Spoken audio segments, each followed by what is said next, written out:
safeguarding the market integrity. The vision is pretty bold and straightforward to transform Nigeria into the world's safest blockchain and digital asset space. And we're not just watching the future happen. We are the ones also creating the blueprint for it. And it's really a pleasure to partner with events like this because as CBAN, we believe in the power of women. Our commitment is not just, it didn't just start today. Back then in 2023, I don't know if you remember, Motla, we held an IWD event.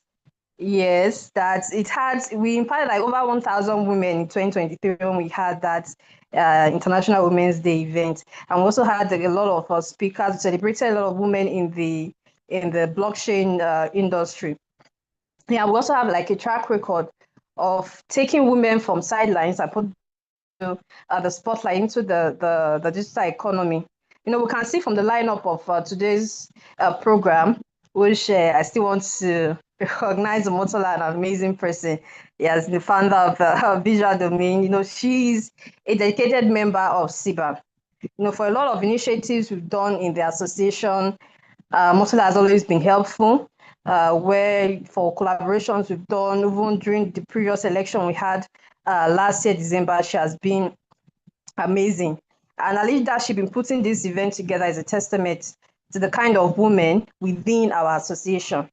And she's not just alone. Today we have Fumi and Buki, who are speakers in today's event. They are all also members of CBAN. And it's not coincidence that like 3 lead speakers and 3 individuals we'll be hearing from today are CBAN members. And also within our association, we have a dedicated arm called SWIPEB. Yeah, if I'm pronouncing it right, it's an acronym for CBAN Women in Blockchain Empowerment Program. And it exists specifically to highlight and promote women who are contributing to the growth of this space. So please, if maybe my network goes up and you can't hear me, just let me know. So we don't just want women to have a seat, we want them to lead the conversation. So which brings me now to the theme, which is visibility.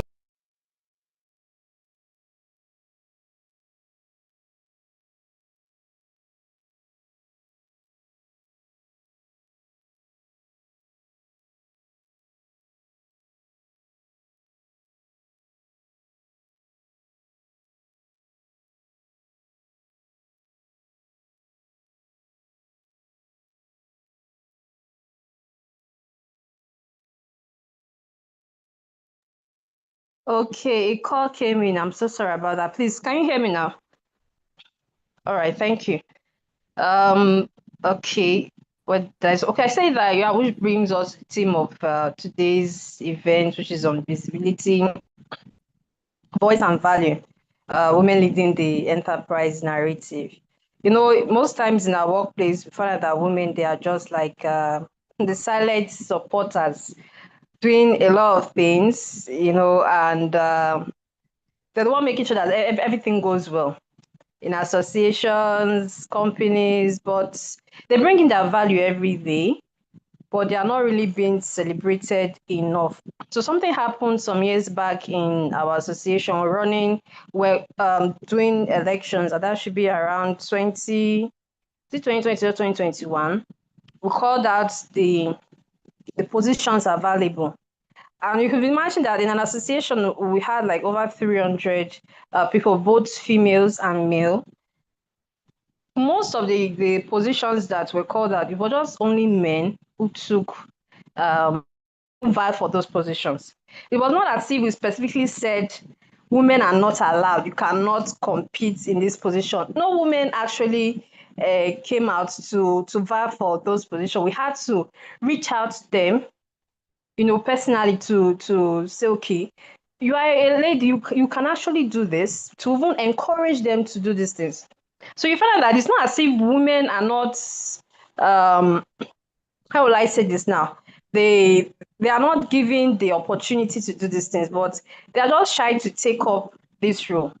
Maybe there's an inbuilt idea that, oh, as a woman, I can't really do this thing. Because in situation like that, when we found out that nothing it was really stopping the women in the ecosystem from taking these positions, but they just didn't do it. We had to encourage, reach out to them personally to take this. But the men, in fact, even before we call up the possible position, we're already trying to um, do a lot of behind the scene talk to get into those positions.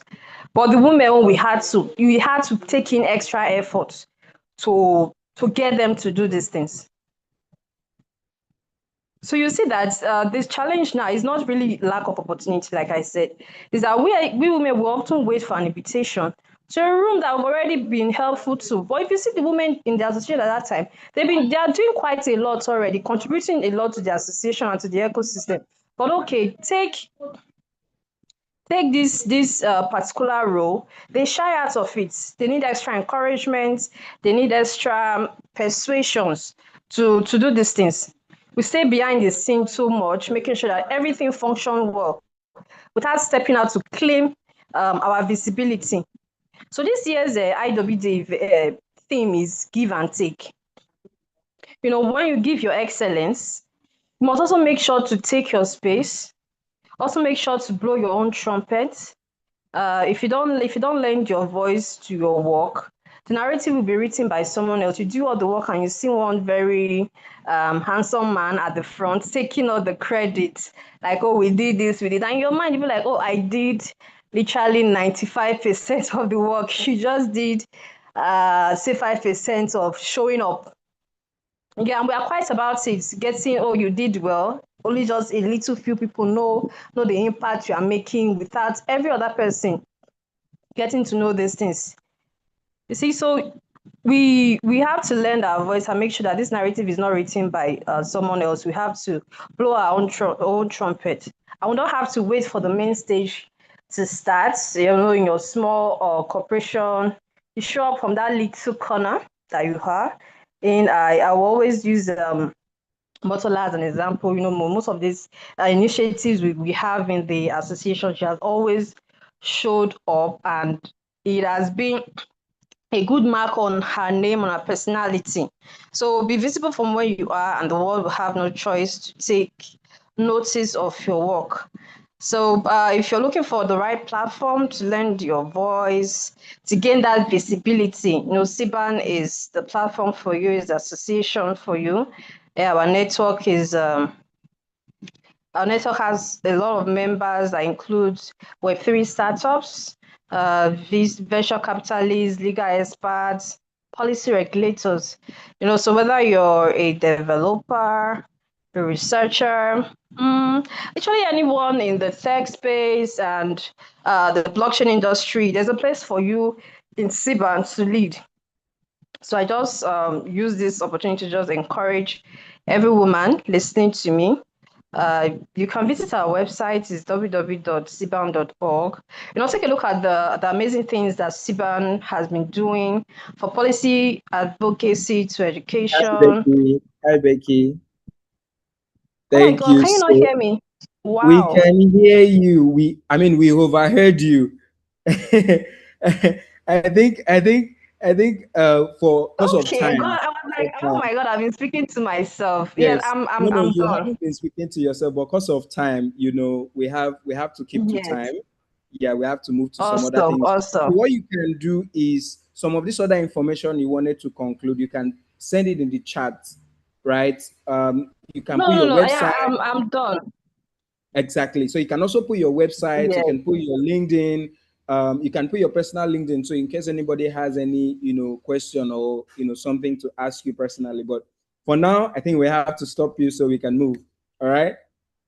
Thank you Of so course, much. that's understandable. Thank you so Mm, much, Matthew, the man yeah. in our midst.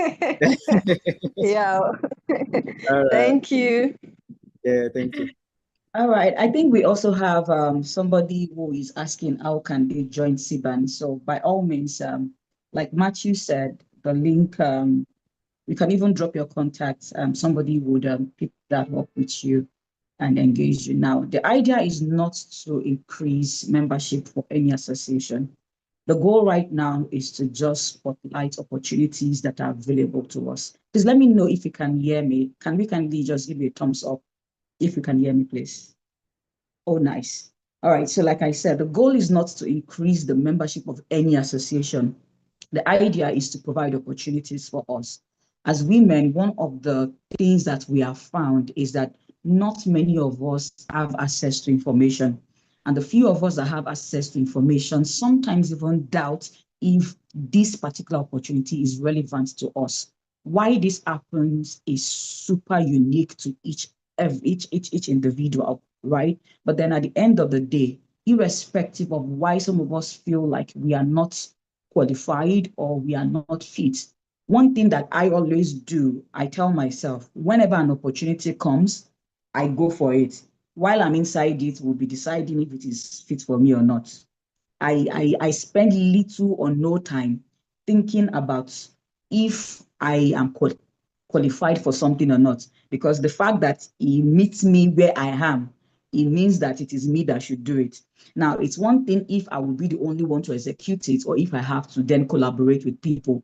Hence the reason why collaboration is a key thing for any individual, even especially a woman who is looking to position herself for whatever significant opportunity that she feels or believes in her heart that she can do.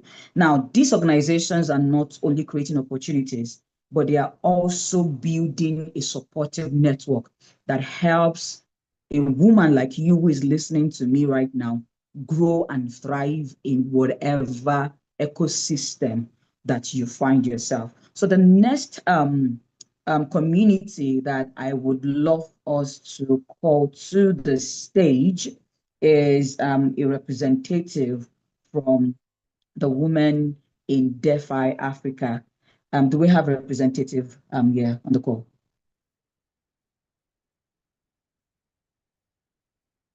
Yes, All hi right. If we everyone. don't, do we have a represent? Is she? Oh, on iBio. All right. You have the floor. Okay, hi everyone. Good morning. Although your voice seems to Really be awesome. low. Can you hear me, I please? Is it better? Yeah, I can hear you now. Yeah. Okay, awesome. Hello everyone. Good morning. It's really awesome to be here.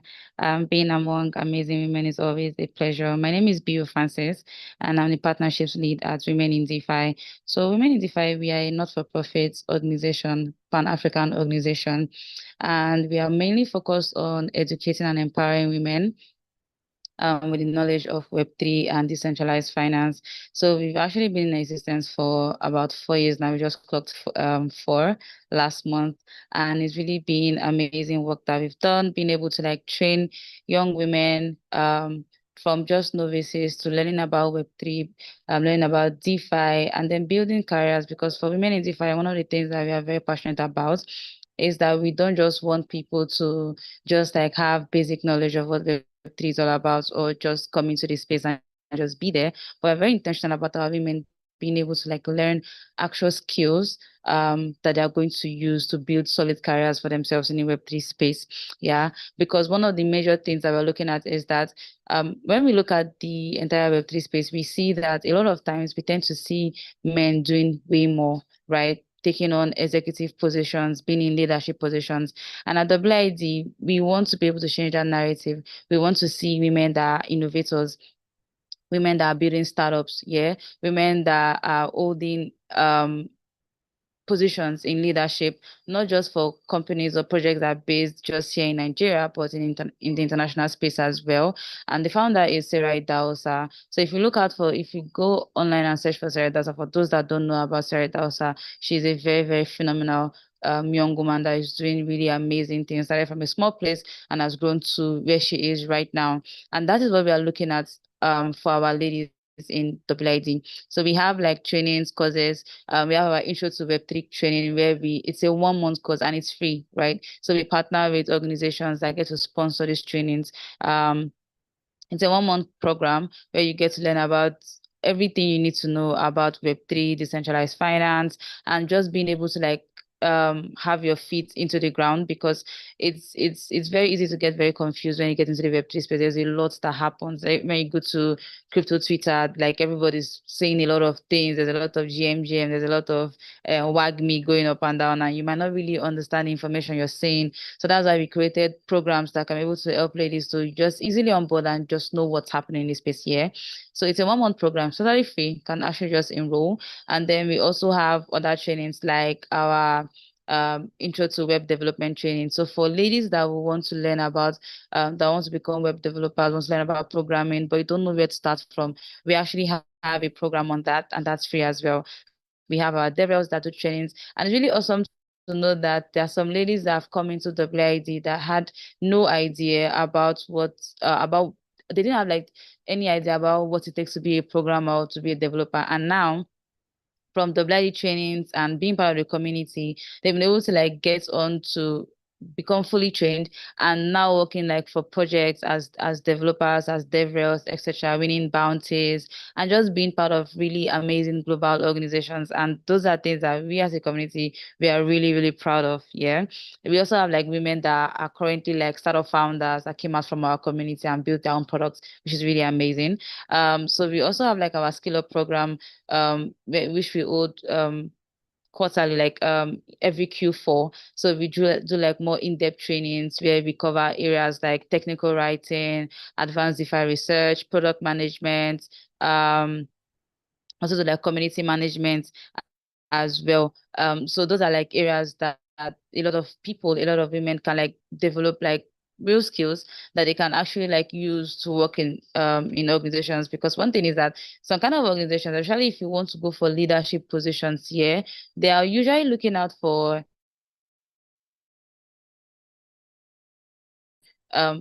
what value can it, yeah, how are you visible, how are you positioning yourself? And one of the core ways you can use to position yourself is by being really, really exceptional at your skills and being able to provide value to a company. So when a company wants to hire you, or a project wants to hire you, they are not they're not hiring you for the sake of it, but because of what you can do and the value you're bringing to them. Because a lot of times, some women, there's a misconception that most of the time women tend to just how will I put it? Just probably just like stop at a level, right? But then we are breaking that narrative, because in order for it to be visible, in order for it to be valuable, in order for you to grow to the level and the extent that you want to, you need to be able to provide value. Because at the top, it's what the language that they speak is value. So what value can you provide? It's not, oh, I'm good at this. You are good at it. Okay, what numbers can you provide to quantify what you've done, or what you're able to do, right? How can you actually say that I am good at this if there's no results to show for it? Yeah. So that's one of the things that we are focused on at WID, to ensure that our ladies are able to not only talk, but actually being able to walk the talk, and we are equipping them with those skills to be able to do all of that. We also like provide like internship positions for some of our ladies after they are done with the trainings, because for Skill Up, and the Skill Up program is a 3 months program, yeah, where we have like mentors that train them in all of these skills. You choose one, and then you get trained fully in that skill area, and from there you can go ahead and start building your career. We have usually partner for internship programs and also for like ambassador roles as well. And we also like have our talent pool, where ladies that have been able to build themselves to an extent, we can, let's say, for projects that reach out to us that, oh, they need either a community manager, or they need a DeFi analyst, or they need a product manager, we can be able to like link them to these ladies that we know that, okay, they've been able to like put in their work, and then they're part of our talent pool. So those are like some of the amazing things that we get to do at Women in DeFi. We also have like our Women in DeFi Summit coming up, which is like one of the largest women-only Web3 events. Is coming up in April 25th in Lagos. So the goal of that event is that most of the time when you go for events, you usually like see a lot of guys, ladies mixed, but most of the time you see more guys than ladies here. So we're like, okay, why don't we create a sisterhood, right? Where we come and then it's just us ladies. We are talking, we are networking, because if you know a fellow lady that is like in a top position, it's easy for her to share opportunities to you, right? You'll be like, oh, this is my girl, like this is my sister girl. What's up? We have this position open, or we have this role open. Why don't you apply? So that's what we are trying to like create. How women can be able to support each other, collaborate together, yeah, and do really amazing things. Because you can be doing an amazing thing by yourself, but you can do way much more if you're able to collaborate with someone, work with someone else, and then you're going to see how much results that's going to yield for you. Because first of all, you're going to be learning from the person, from each other, yeah, and then you're growing together.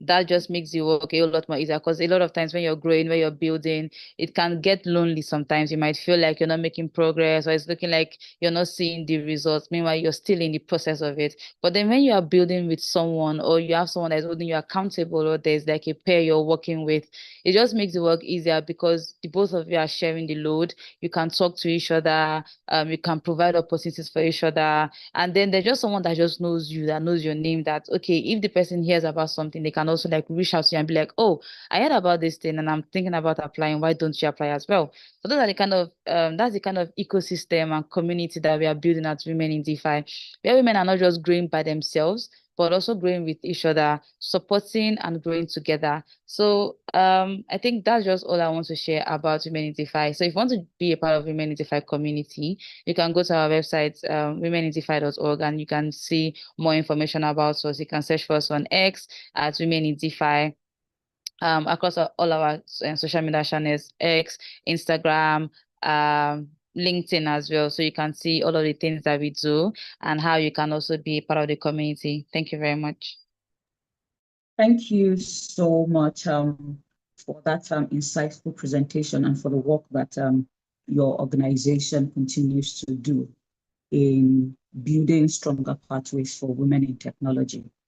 I want to say something, especially for some of us that feels like I'm not a technical person, I'm not in tech. If you look around this room and you start reading through what we have in the comment section, I know that a couple of us are from real estate. I saw somebody saying, I'm into real estate, all I'm hearing is tech. Somebody might even be from the education sector. Maybe you are a CEO, maybe you're just that entrepreneur who is building your business from your room. Let's be honest. You are the CEO, you are the CTO, you are the IT department, you are the CFO, you are all of those roles for yourself as a woman, especially one that is building a business on your own. Do you agree with me? If you agree with me, let me see our response in the chat. Only you, as a CEO of the organization, you are CFO, you are a graphic designer, you are social media manager.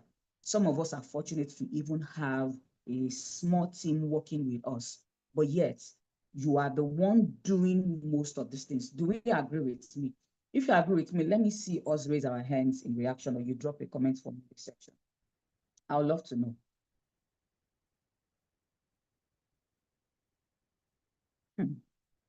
I'm seeing a lot of hands already. I'm seeing 3 people saying yes. The truth is, it's high time. It's really high time we start changing that narrative for ourselves. Because the truth is, how long do you think you can sustain that? How long do you think you can sustain working the way that you're working right now, especially if you are ambitious, as I believe that you are? Today, what we are talking about has nothing to do with coding and algorithm. It has nothing to do with you developing a technical product from the scratch. Of course, we are bringing these opportunities to you via the communities that are already doing that. And should you want to develop those skills, or you have somebody on your team who is a woman that would love to develop those skills, right? You can feel free to send them to the Women in DeFi. But if not, you can also join CBAN, as the case may be. For the longest time, I'm sure if they ask every one of us, when you hear the word tech, it feels like it's just some club that you were not invited to, unless you speak a particular kind of language, or you dress in a particular kind of way, or you are part of a particular kind of clique. And most of the time, we have even left it to the male, because we feel like it's just such an advanced ecosystem that you feel like I cannot be relevant. For example, I studied linguistics, and for more than 12, 13 years, I have been playing within the tech ecosystem. It's either I'm working as a marketer, or I'm working as a sales representative, or I'm working as a growth specialist, or I'm working as a partnership lead, or I'm the CEO of a company that is building technical solution, or I'm a CMO. I've just found my way to understand what I am good at and to plug myself into the tech ecosystem. So what I'm trying to do right now is to let you understand. See, if you can use WhatsApp, if you can use Zoom, if you can use your phone to make a call, to send a text message, you are a technical person. Those are the basic information that you need. Now, subject to what you then need to achieve, subject to how ambitious you are, subject to what you are building and how much you want to scale it, subject to what you think that you need with regards association or company that you need to collaborate with, or that you want to find on your path towards going to the destination that you want to go to as an individual, or that you want to take your organizations to. It then determines how far and how well you're willing to take up all of these opportunities. I don't want us to be intimidated by some of the things that we'll be hearing from these tech communities. The idea is to open up your eyes to what is possible. Don't settle. Open up your eyes to what is possible. Having said that, I want to call on board a representative from the Teen Girls in Blockchain. Now, when I found out what these people are currently doing in their community, I was so impressed, because most of what we have found are communities with super matured persons, adults. But then when I look at what they are doing for the teens, I believe that it's something that every woman, every mother, every auntie, every elder sister needs to be aware of. We need to start plunging in our younger girls into the tech ecosystem, where they can begin to find and identify areas where they can become a powerhouse. Hence the reason why we have a representative and some of their members also on this call. So I'd love to invite our next community spotlight, someone from the teens in blockchain. Yeah, thank you very much, Omotola. I don't know if you guys Speak can. about what are the opportunities that are available and what. Yes. Okay, yeah, so thank you very much for that. I'm super happy to be here. Happy International Women's Day to every lady in the house, techies or non-techies. My name is Ekenetam Chukwu Ezala. I'm the founder of Teen Girls in Blockchain. I'm also an educator and also a partnership manager as well. So I really appreciate this opportunity and this program, although it's virtual. I love speaking physically, especially to young girls. So what do we do at TDRB, or who are we at TDRB? We basically are a community that creates an enabling environment for young girls to really understand what blockchain, emerging technology, Web3 is all about. How do we do them? We do that. Sorry, how do we do that? We go to schools, create awareness, talk to the young girls why they need to understand the emerging technology, what is at stake for them, that's the opportunities that are at stake for them, technical opportunities, non-technical opportunities. Now, we don't only do the technical ones because we understand the terrain where we operate. We have been in existence. This is our 4th year in existence. I mean, we are in more than 25 states across Nigeria, and we are in 6 to 7 countries in Africa at the moment. So how do we operate on that? We share materials. We have a comic book. We have a learning platform we are already building. We have our play to learn card. We have the blockchain alphabet chart we've already developed for them to really understand. Now, we discovered that a lot of, or personally, I would say I discovered, because before I started, I've been a member of the Women Tech organization. I discovered that a number of people who are there were at their mid-30, 40, and then mid-45, 50 upwards. So I understood that we had then, back then, that was many years ago, we had younger people were few in number. In terms of technology. Now, I discover what's bridging the gap is not because women can't do more. It's because they don't hear, they are not hearing, they are not seeing, they are not being educated about what these technologies or what these opportunities they could be able to tap into. So we came up with that idea of going to school, doing sensitization, creating awareness. We do symposiums, which the first one we are planning this year is going to be in the northern part of Nigeria. So it has been an amazing journey for us because we've seen a lot of people who never understood what tech is, what blockchain is. We also have partners like IWD, that's Women in DeFi, and some other organizations will work hand in hand to see that we achieve these goals. So we are bringing the teenage girls to Limelight for them to understand, and then we'll push them across to other organizations in partnership to see that we could be able to collaborate, have boot camps, have workshops, symposiums, and all that. So currently we are trying to distribute about 10,000 copies of our comic book across the 6 countries in Africa. The comic book is currently in English and in French. We have already produced it.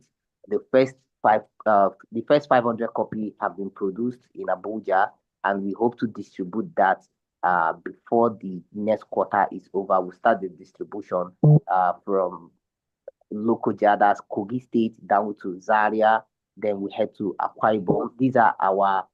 These are states where we started first. I would say more like the first city that gave us opportunities to talk to their females. And we believe in the power of collaboration. We believe in the power of partnership.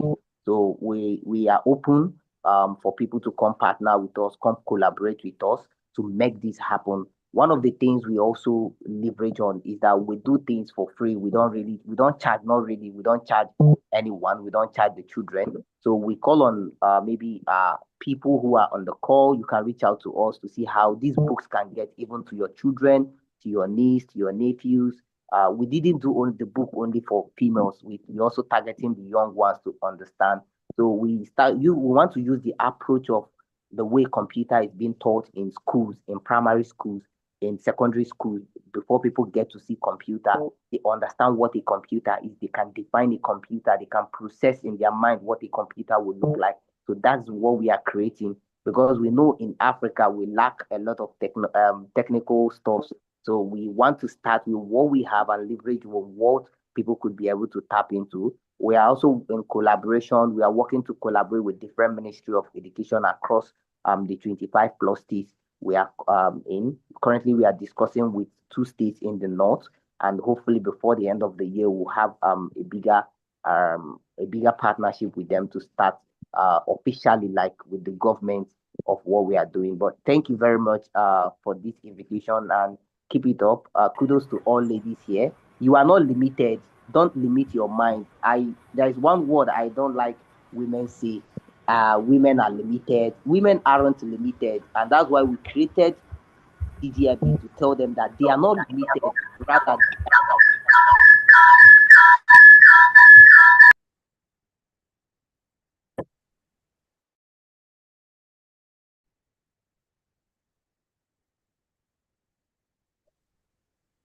Hello, can I hear you there? If you're speaking, you're on mute. No, thank you very much. I'm done. Thank you very much. All right, thank you. Awesome. Thank you so much, Kenneth. We would have loved to bring on board the last community, but unfortunately, she is held up in a meeting. So I think that gives us enough time to do a bit of feedback from the community. When I say community, don't mind me. Anytime I see more than 2-3 people, it's already a community in my head. And that's the way I actually engage it. The moment I am more than one and I have 2-3 persons, I believe that we can do something together. And for me, that's a community already. I'd love to hear from a few of us. When we hear the word tech and we are seeing all of these things, like I hope that we can be very vulnerable. I do hope that we can be very vulnerable. What's the intimidation that you currently experience right now, even listening to what all of these communities are saying, and with you being introspective, putting your business, and looking at what you see yourself doing in the next 3 months, 6 months, 1 year? What's the intimidation that you currently feel right now, especially looking at the conversation that we are having. If you would like to speak before we move into the panel session, I would love to hear from 2 to 3 of us. Let's see who is raising up their hand.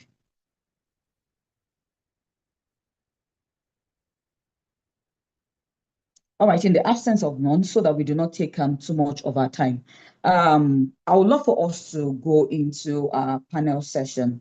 I don't know, for some reason, our keynote speaker over the night, I don't know, I guess she had food poisoning or so. She's been having some running stomach and needs to attend to herself, but hopefully she will be able to join us when she gets well soon. I don't want to use the word if, right? So I would love to know, Matthew, do we have all of our speakers here? I think I can see for me. Is Buki with us here on the call as well? Oh, yes, she is. I would love to bring on board the panelists, Buki and Fumi, while we have this conversation. The reason why I did not send out question ahead of time, because I remember Buki and Becky asking me, well, Matthew and Becky asking me rather, don't we have questions for our panelists? I'm like, we do have questions for them, but we want the question to be genuine, and we want the answers also to be super genuine, because I believe that they have a lot of things that they will be bringing to the table. And one of the best ways to get that is to just have this conversation like we're having a chit chat. So I would like to bring to the stage Bukola and also Fumi, who will be having these panel discussions with us, where we're going to be exploring conversations around how can a woman position herself within the workspace, either as a professional that is working with a team or as an entrepreneur that is leading a team. This is going to be a very, very interesting conversation. Fumi and Buki, can we have you unmute yourself, please?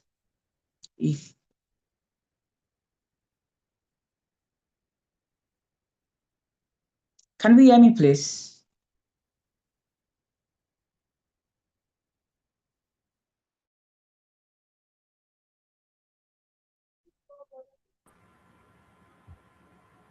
Hello, can anyone hear me? Yeah, we can hear you. Okay. Okay. Yeah, I was hoping that Buki and Fumi can unmute themselves so that we can kick off the panel session, because I'm not seeing them.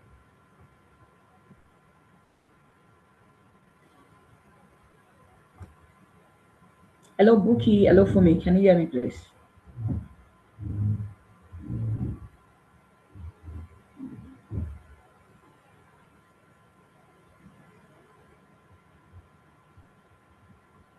Okay, Buki is on this call. She's Olubukola Ogusaki, so I don't know why she's not meeting yet. Yeah, so I can see her, so that's why I'm surprised that I can't. I'm not hearing what they're saying. Hello. Hi, Buki. Good morning. I thought I was coming up at 12:30, so apologies. I wasn't seated at my desk at the moment. So sorry about that. I was saying that our keynote speaker, I think she had some food poisoning over the night, so she's going to be a bit late. Okay. Peradventure she can join us. So that's why we're pushing our conversation forward. Yeah, sorry about that. Okay.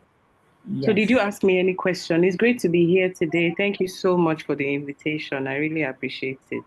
Yeah, it's good to have you here. So the conversation is going to be between myself, yourself, and Fumi. Okay, it's Fumi on the call. I think I saw her. So I don't know why, but while we're waiting for her, I think we can start from you. We'd love to meet you. Okay, if you can, do you want me to take my questions before Fumi gets here, or you want us to wait for Fumi, kind of find out from her before we go ahead? we can just have the conversation. It's not necessarily a question that I want to ask you. I just want us to have a chat while Fumi is coming up, so we don't have that stopgap in between. Okay, no problem. Don't worry, I won't bite. I know I didn't. I was saying that I know that I didn't send out questions because I really wanted the conversation to be super genuine and to be authentic as well. Not that if we send the question ahead, we will not achieve that. But from my experience, I know that with this kind of setting, we tend to always get the real juice from the speaker. So we'd love to meet you, right? Is it possible for us to share your story of how you found yourself, especially within the tech ecosystem as a lawyer? I know my own story. I am a linguist. I'm all language, communication, and art. But then, if you see me in the midst of tech bros, it will be difficult for you to know that I don't have a technical background, right? So I would love to hear from you. What's your story like? All right, thank you so much. Good afternoon again, everyone. It's awesome to be on the call today. And of course, celebrating International Women's Day with the theme for this year. It's just generally great to be with women. I know we have a few men in the house. Um, Thank you so much for the invitation. So, when it comes to my story, it's a very long one, but I think I'll just try and bring out some. So I used to be in business previously, before going into tech. And I had a meeting with one of my mentors to discuss some financial investments. We needed some investors to come into the business. So we had a meeting and I went to sit with him and I was having the conversation. And then he's like, whatever happened to law? And I'm like, law? The law is like a foregone issue. It's not something that I really want to talk about or go into. So that was where the conversation started. Needless to say, I spoke to two other people, and the topic came up about law, and then I'm like, maybe God is telling me something. I'd practiced before at a law firm. I wasn't really interested in that mode of law.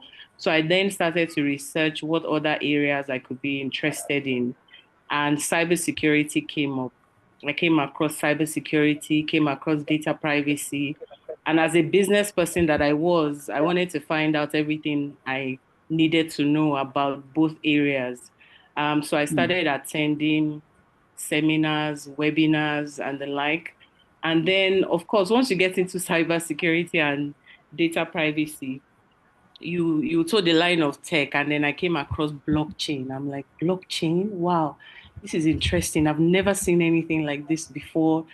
And that was how it's, for most people that are in blockchain, they will tell you that was your rabbit hole moment. You just fall into the hole, and then once you open like five doors, another 15 open. And that was how you know, came into the space. I then decided very quickly that I needed to strategize and look at how, I was going to merge blockchain and the emerging technologies and law.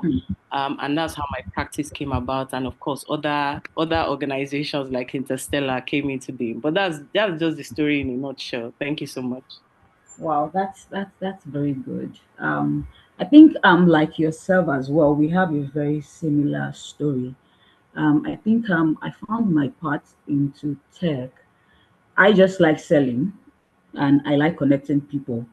That's obviously the superpower I have. I like to understand what somebody wants to do, and for some reasons, the moment I hear that somebody wants to do something and they lack the resources to do it, the only thing my ear is picking is this person either needs fund or they need somebody to collaborate with. And most times I do not necessarily have the fund to give, but for some reasons, I just for a reason know the person, right? Or know the organization that can help them to achieve what they want to do. So I just do it. This person needs this. Do you want to meet them? And we collaborate, and it just became a thing. And then I find myself in a situation whereby I also love to do anything that has to do with communication. Then I stumbled on Facebook. I saw Facebook Live, and because I like to talk to people as well, whenever I learn a thing, one of my mentor, she is in US, she still is, and she was like, "Masala, you like to teach people. Why don't you tour the path of learning social media management and then begin to teach people how to use it?" So it was more of me leveraging on a passion and then turning it into something that adds value to people. So I started coming on Facebook Live, just teaching people how to leverage on the digital space, how to use Meta, how to use Google, how to use YouTube. And that was how I developed a skill set in digital marketing. But then a time came where I relocated back to Lagos, and there was an opportunity to lead the digital marketing of an analytics firm. But way before then, I've always been, hearing about big data from as far back as 2002, 2001, 2003, because I was opportune to have an elder who was a computer science student. So I'm always seeing him working on the system. I'm like, what are you doing? What do you study in school? Because I was a young girl. He studied computer science. So he was always talking to me about, the future of computer science. It just felt like gibberish, but then it was fascinating. And because of that curiosity that I had, I just was reading about it. But until 2019, although in 2016, no, in 2000 and yes, in 2015, 2016, I was exposed to blockchain. But in 2019, 2020, I was able to work within the analytics firm that was also leveraging on blockchain for their solution. And from there, it's just been an holy grail. And I think that speaks to our ability to be able to identify opportunity, but much more than that, giving ourselves that chance to take advantage of opportunities that we have seen and not be the one that is limiting ourselves simply because we think that we cannot do it. And that brings me to the question. I don't know, before I ask my question, do we now have Fumi on the stage? Matthew. Let me check. Okay.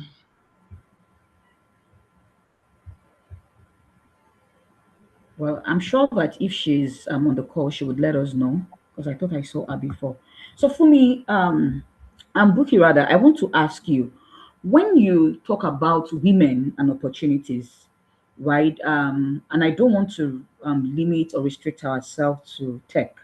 When it comes to women and opportunities, do you think that many women find it difficult to take advantage of certain opportunities that comes their way? What do you think is really their fear? What is their fear? Wow. Oof, that's a tough one.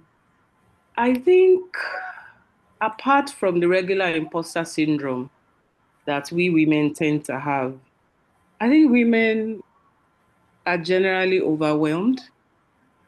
It's not easy to be a woman. So a lot of women are overwhelmed and they're afraid for others to see what their struggle is, because I find that in my conversation with a lot of women, I do different things, in church, in associations, in tech, at work, and you find out that some women, it's the fear of being embarrassed, the fear that you're not up to a certain level. That's another one. You see that especially with like school associations and things. Women, we measure ourselves, we're very hard on ourselves. We compare ourselves with others, and that ought not to be so. And that was the reason why, when I heard of the theme for this year, Give to Gain, I had to do a post on it because I was just thinking about it.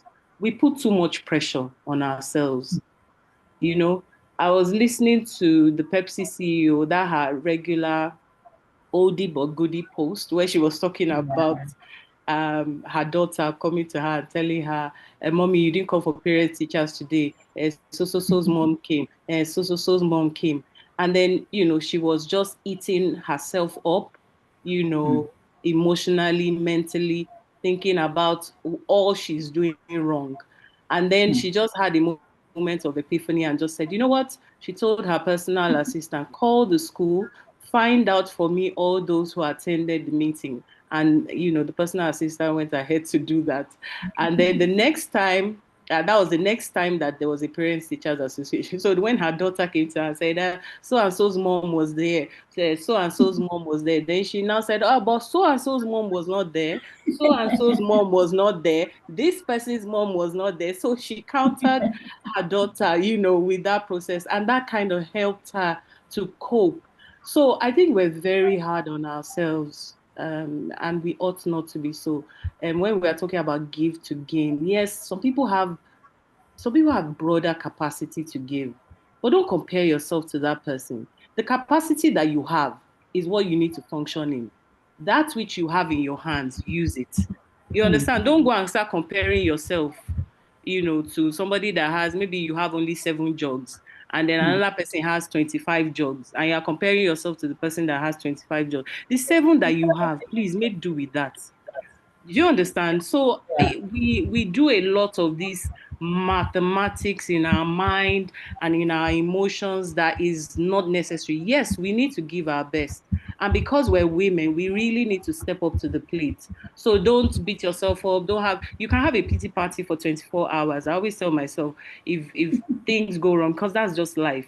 If things go, when it rains, they say it pours.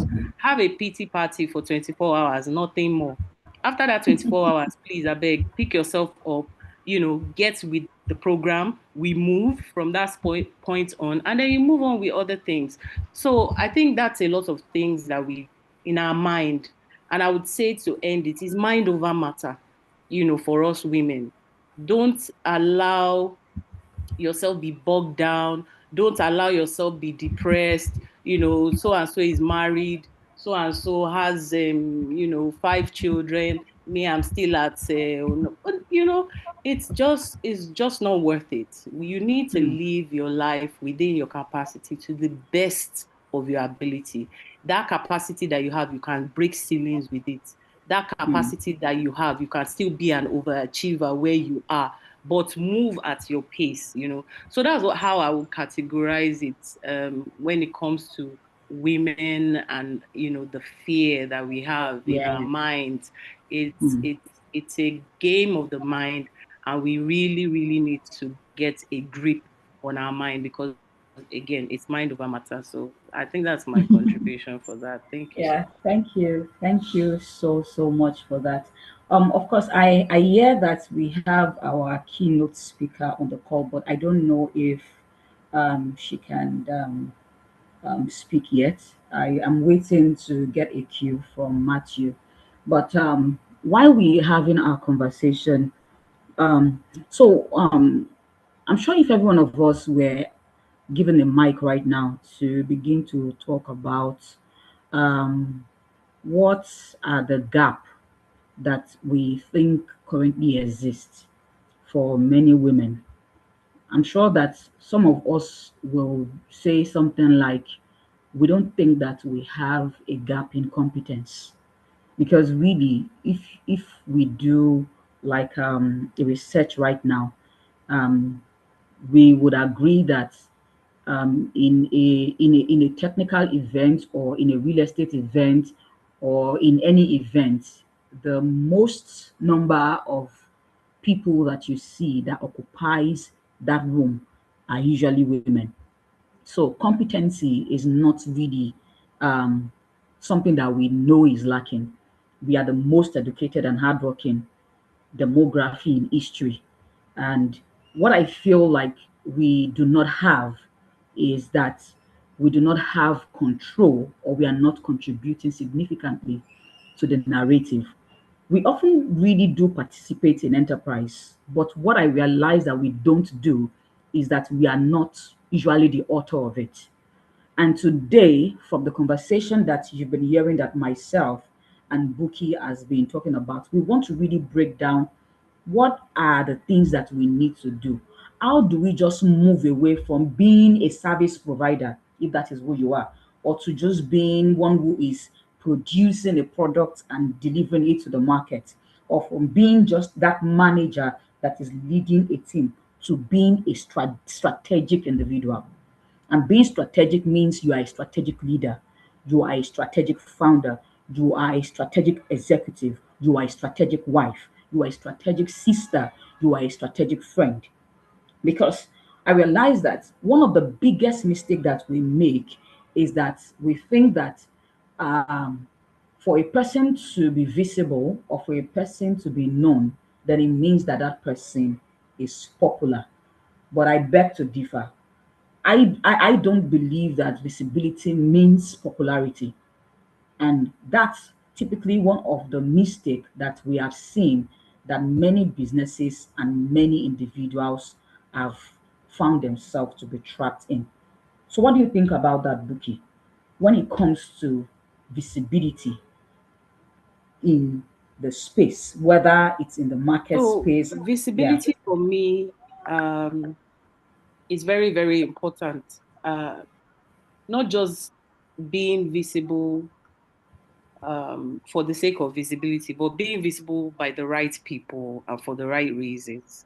That's very essential. And for me, because I'm in tech, I will look at it from front end and back end. So I would say front end is, what people see, your LinkedIn, walking into a room, networking, attending events, webinars. You have to put yourself out there. Nobody is going to sell your market for you. We've heard this over and over again. I'm sure all of us heard of this little issue online that was going on about whether Funke Akindele is dancing or marketing for Yeah. her video. She's putting it on her head and all of that. A couple of people are learning from that. And some people have just said, that's just not me. It's not my style. I do my own style in another way. So that it's fine. Whatever works for you. But what we're just saying is you can't remain where you are and expect the leverage that you need. That leverage that you need, it comes from visibility. And you need to put yourself in front of the right people. Some people, their own market is markets women. Some people, their own market is, high level, high network, individuals. That's their own market. So position yourself in front of the right people for you. Do you understand what I mean? So if somebody wants to reach 1 billion people and she has seen that that's the way she needs to go about it, another person, your own maybe it's just a niche market. All you need is just 10, solid high network people and you are good to go. Then you go to where they are, you position yourself in front of them, connect with markets that they may be seen in or places that they may be found. Do you understand what I'm saying? So again, it goes back to it's really individualistic for each person, and for each person is different. The fingers are not equal. What will apply to A cannot apply to B. So whatever that is for yourself, you need to sit down and map out. Again, we've talked about strategy here. Everything you need to do has to be strategic. So you need to map out, what does this look like for me? Who are the people that I need to be visible to? And then you then begin that. And then there's a back end that I was talking about, where is, your image, your personal branding, your thought leadership. Some people do that so well. You need to find out how does my image, the image that I need to fit with these right people, how does it need to look like? Do I need to be like, they'll say the tech bros, those ones that are the t-shirt, jeans, smart watch, sneakers, that's the look that they're going for. And there's some people that their own is more luxury, and they have a very put together, very elegant look. And that's the look that they need to sell to their market.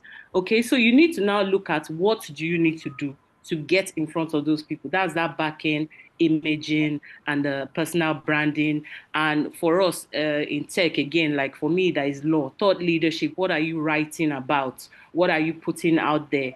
I'll give an example of the way I came to be at Interstellar Inc. So I had put out a lot of materials that I had written, articles. I did 3 fellowships. So the first fellowship was with the Smart Contract Research Forum, and I was putting everything out there. And then the next was Kleros, which is a decentralized arbitration platform. And then the next one I did was Six Council. So I was just putting out all that information, and the founder of Interstellar he came across one of it, he read it, and he was like, I just saw the message in my LinkedIn box, you need to be on our team. I'm like, who is this person? So I clicked on the profile, I looked at the company and all of that. And then he was like, he wanted to have a conversation with me. And then through the conversation, again, that's the thing with the back end that I'm talking about. You can't be all noise, and it's just, they say empty barrels make the loudest noise. Yeah. They hit the drum, that drum must do boom. At least when you're having the conversation, you need to be able to now talk the talk. So by the time we had the conversation, he knew that I understood what I was putting out. By the time, we went through a few of the future iterations of what Interstellar wanted to be doing. And he was like, okay, this person definitely gets where we need to be going. She understands what she's putting out. She knows her onions. And that was how I got to be on the team. So we're just saying it's kind of like a balance with that visibility. You need to, the front end that looks really good and placing yourself in front of, but that back end of the knowledge, the time, the hours that you put in reading. Thankfully, now we have AI that can help everybody, but you still need to be able to consume that data to be able to speak. You can't go for a networking event and you're trying to talk to somebody about maybe real world asset tokenization, and then you are checking ChatGPT. It's not going to work. The words that are coming from your mouth are the ones that the person is listening to. Do you understand? So we can't hide behind the AI. Yes, it should be able to help us. It's just a tool, but definitely you need to have that, knowledge at the back. So work on yourself. Read more, learn more about the industry that you're in. Put out, articles, network. Go to webinars. I'm the queen of webinars. There is no way I try not, well, now that I'm very busy, I don't attend as many webinars, but back in the day, trust me, if there was anything that was happening on LinkedIn, I had all the hashtags, hashtag blockchain, hashtag digital asset, hashtag quantum law, everything law, it was hashtag. And I have, I even did the Google alerts. So Google sends me, even up to now, anything that comes up online about artificial intelligence or crypto, NFTs, whatever it is, it sends it to my inbox. So my email got so full, and I would have to, then I was going through everything every day because I wanted to know what was happening in all areas, because I knew that would be my key to, logging into that visibility for myself. So I think visibility really is a leverage. You need to use it as best as you can. Of course, pace yourself, balance yourself, but then make sure that you're doing both ends, the back end and the front end, to make sure that you're getting that visibility. And by the time you do this for a while, you see that, eventually to start paying off for you and setting you apart, from others, especially in the same industry or the same niche where you find yourself. Thank you so much. Okay. Thank you so much. Thank you so much for that, Buki. So right now, I would love to call on board. We are privileged to have our keynote speaker join us on this call. Our keynote speaker for this session is Mrs. Jane. Mrs. Jane is a tech executive, author, and angel investor. She is currently the MD CEO of the Nigerian Communications Satellite Limited, which is the nation's foremost agency in charge of managing the operations and services of the communication satellite owned by Nigeria. Being one of the few females leading key business areas in the tech industry, she has been exposed to numerous professional and personal challenges that are peculiar to women hence the reason why I personally believe that she is the best person who should be discussing with us today on this topic on visibility, voice, and value. Spurred by the discussions with fellow female executives around the globe, she has constantly been found in engaging in organizing or being part of critical conversations that are contributing to, empowering females and also providing the required support that they need. And she has been able to gain an overwhelming support for herself, from both aisle, from both the female aisle and also from the male aisle, not because she's a female, but because she's competent, but because she is visible, because she has a voice, and the voice that she has is really impacting on every single space and sphere of our influence. I would really love for us to welcome to the stage Mrs. Jane Nkechi Egerton Idehe as she takes us in this keynote session. Welcome to the stage, man. It's good to see you this morning. Thank you so much, Dorcas. Thank you.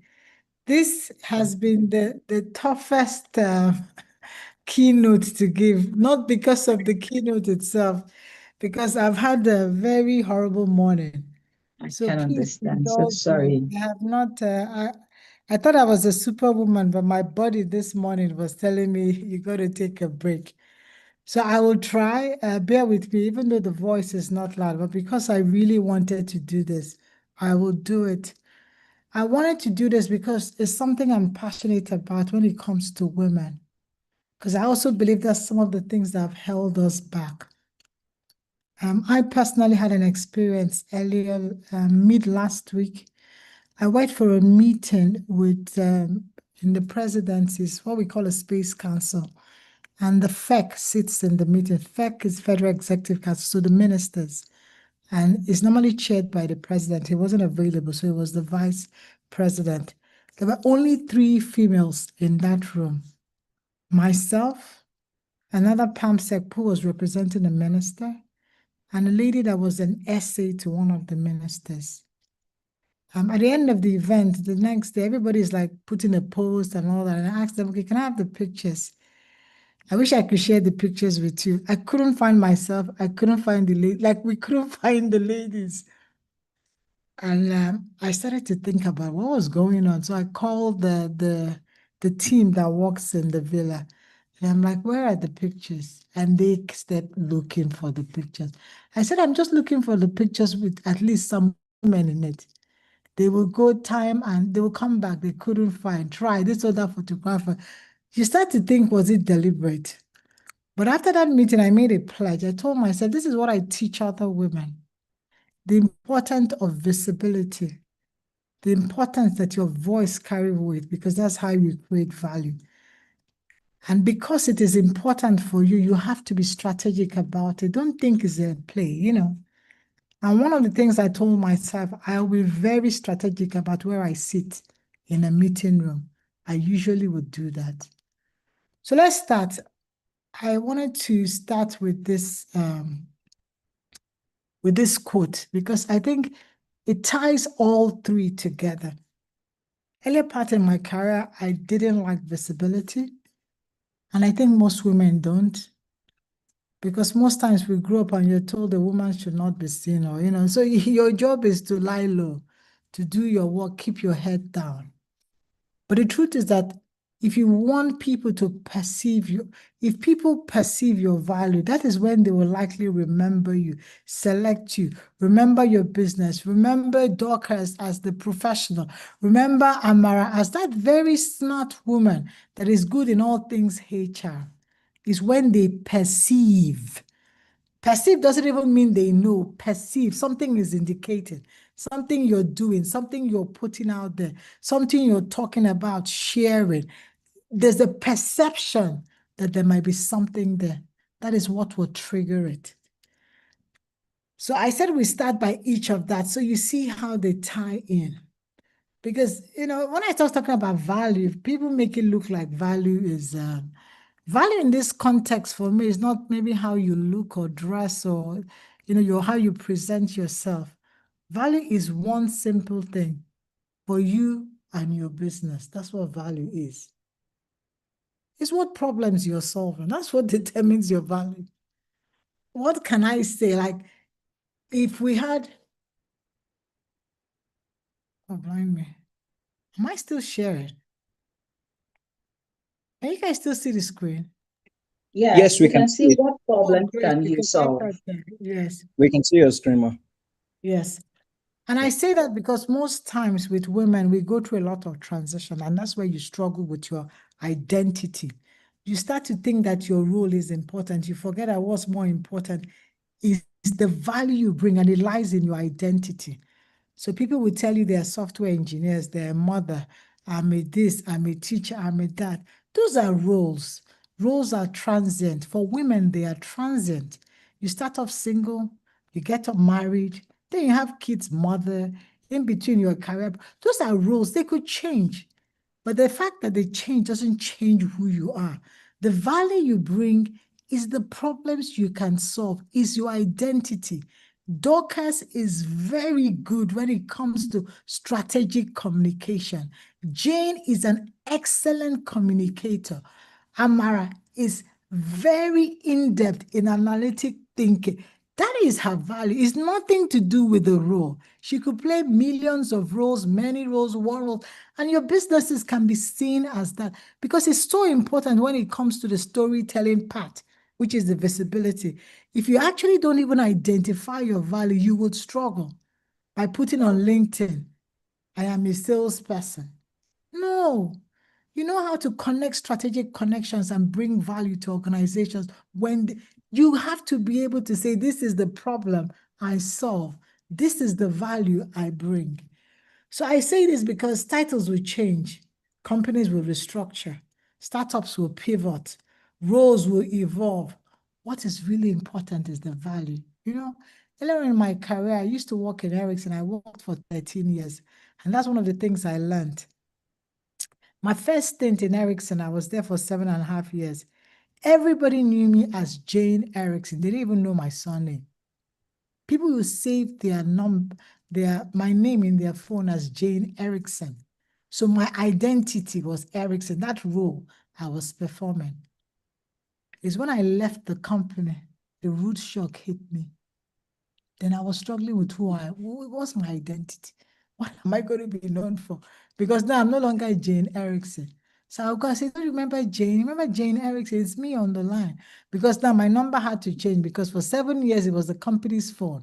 The car has to change. It was the company's car. I literally didn't have anything. The day I left that company, even a laptop I didn't have. They took their laptop. Then I learned the very real reason is who are you? What's the value? What are you solving for? What defines you?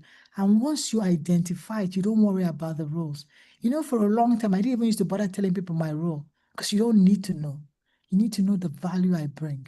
Whatever you want to call it, call it. Even on my card, I wouldn't put it. Now, I say this because I want us to know what is important. So even when you transition in life, don't panic.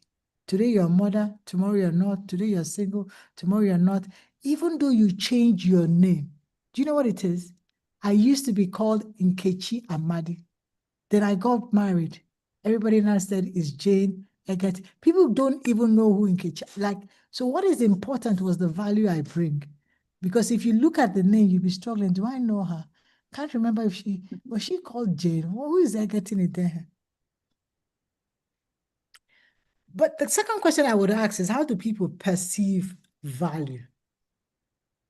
Can I have some answers in the chat box? I would like it to be interactive. If I'm so tired and I'm using my last energy, you guys, you have to show me some support here. How do you think people will perceive your value? How do you think people perceive value? Dorcas, are we getting any responses?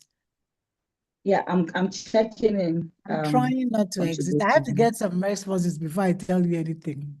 Yeah, please let's contribute. She would love to know from us. When you say I want to know lady, from you, yeah. yeah, We're not here to speak at you. We'd love to engage We you want in the it to be conversation. engaging. So let's see some Yeah. responses out there. Do we have any? I'm trying to people perceive value to the degree to which it meets their needs and Good. desires satisfactorily. Good. Good. I like that one. Any other one? Through the Do you have one? solution you bring to the table, from Esther. Excellent. Yes, that's what they remember you for. You hear people call people fixer, and you're wondering, what is a fixer? Go figure it out. Go and figure it out. So people actually perceive value through things like the problems you're solving, like you said. Somebody stays with you because of something they did. You might even forget the title. It's just the fact that, oh my gosh, I remember I was trying to access the MD of this. I was calling everybody. It's just one call I made to this lady. You might not even remember her role. People also perceive value as well from experiences, trust, relationship. Once they experience you, sometimes they cannot even articulate it. They'll be like, oh, Dorcas is a wonderful person. She's wonderful for a reason. There's something she did. It wasn't her hair, beauty. It wasn't even probably the way she spoke. There was something she did. Also, when we share as well, because it's a perception. Perception is how I see it. So sometimes Somebody when you said talk, from benefits received. benefits received, which is part of also solving something or building relationship. But all those things are ways that people will perceive value. And that is why we will take you into the other things, because I want you to see the connection between value and visibility and your voice. They are not isolated. But I thought I'd remind you here, because some of us will be thinking talent is enough. You see that lady on your right? The lady on your right is Mozart's sister. Mozart is a prodigy when it comes to music. She's believed to be a prodigy as well. But when she turned 17, she disappeared from the planet. Not because she wanted to, but because in that time and place, women, the thing was to sing. So if you couldn't sing, she was very good in playing the harpsichord, in writing music. But because it was a male-dominated area, and she was 17, it was thought that she should better go and marry. And she ended up becoming a teacher and falling off. And nobody remembered her. So talent is not enough. You might be talented and nobody will still know you. Your company, your enterprise will be the best thing on the face of this earth in Nigeria, and nobody has heard of you. They would go and give their investment to a guy that's going around talking about his business. And we know that all he does is goes around pitching and demoing. He hasn't even built the product. But you are there working really hard, running this enterprise. So being brilliant, being hardworking, they're amazing. They're still the core. But all I'm trying to remind you, they're not enough. They are not enough, especially for women. What is important is this: your voice. Very, very important. And I don't mean you going around screaming and talking and sharing. I mean you being very strategic in how you communicate. Contribution and influence, there is a difference. Contribution, you're adding to the discussion. Influence is a whole different ball game. That is when your voice becomes powerful. And why is your voice powerful? Because it's backed by knowledge. It's backed by insight, consistency. There's some confidence there. And what happens is that people listen. People listen. People listen to you when decisions matter. Let's do another exercise. I didn't put their names because I know you know their names. People listen. They become an authority in a field. So tell me, all these pictures I put there, if you were going to have a culinary debate, or you needed an in-depth research, discussion, presentation on TV about some cooking show, who would you go for here? You type it. Type it in the chat box. So we make it interactive. Okay. It's time for your wedding. You need to get married. Or you need to write a detailed research book. on the art of fashion and the Nigerian industry, who are you going to go for there? Please type it. Yeah. Who is the person of authority there? Who are we all going to listen to? Who will say something, even though it doesn't make sense? But because we know that her influence, expertise, knowledge is consistently has shown. Who said Okonjo Iweala for fashion? Because my dear sister. If it comes to an acting gig, who will it be? Now, I'm just trying to really explain to you what it takes without saying words to have a voice in a field, to become a person in authority.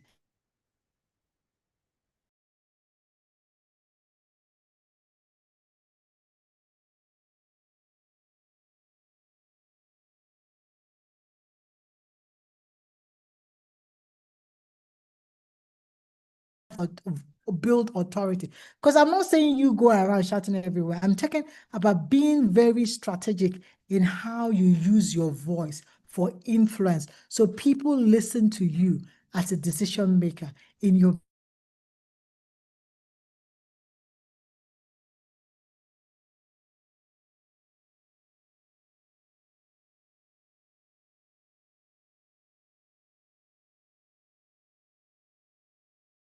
business, in your career. You need to build authority. It doesn't come all built authority. It could be by writing, by speaking, by teaching. The consistency. Please go and check.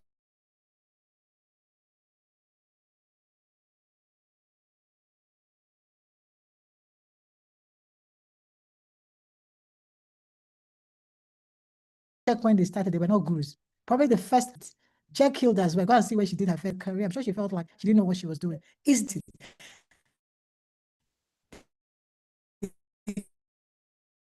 They kept speaking, they kept teaching. People start to recognize. People start to pay attention. And after a while, people decide that if we come to this, these are the people, that's the voice there. So let's go to the third one, because I need to tie it all in. This is one of the most viral posts or article I put on LinkedIn. And when I did it, I wasn't even certain because it wasn't acceptable at that time. That was 2021. I just got a job with Meta, and I was trying to share how I got the job.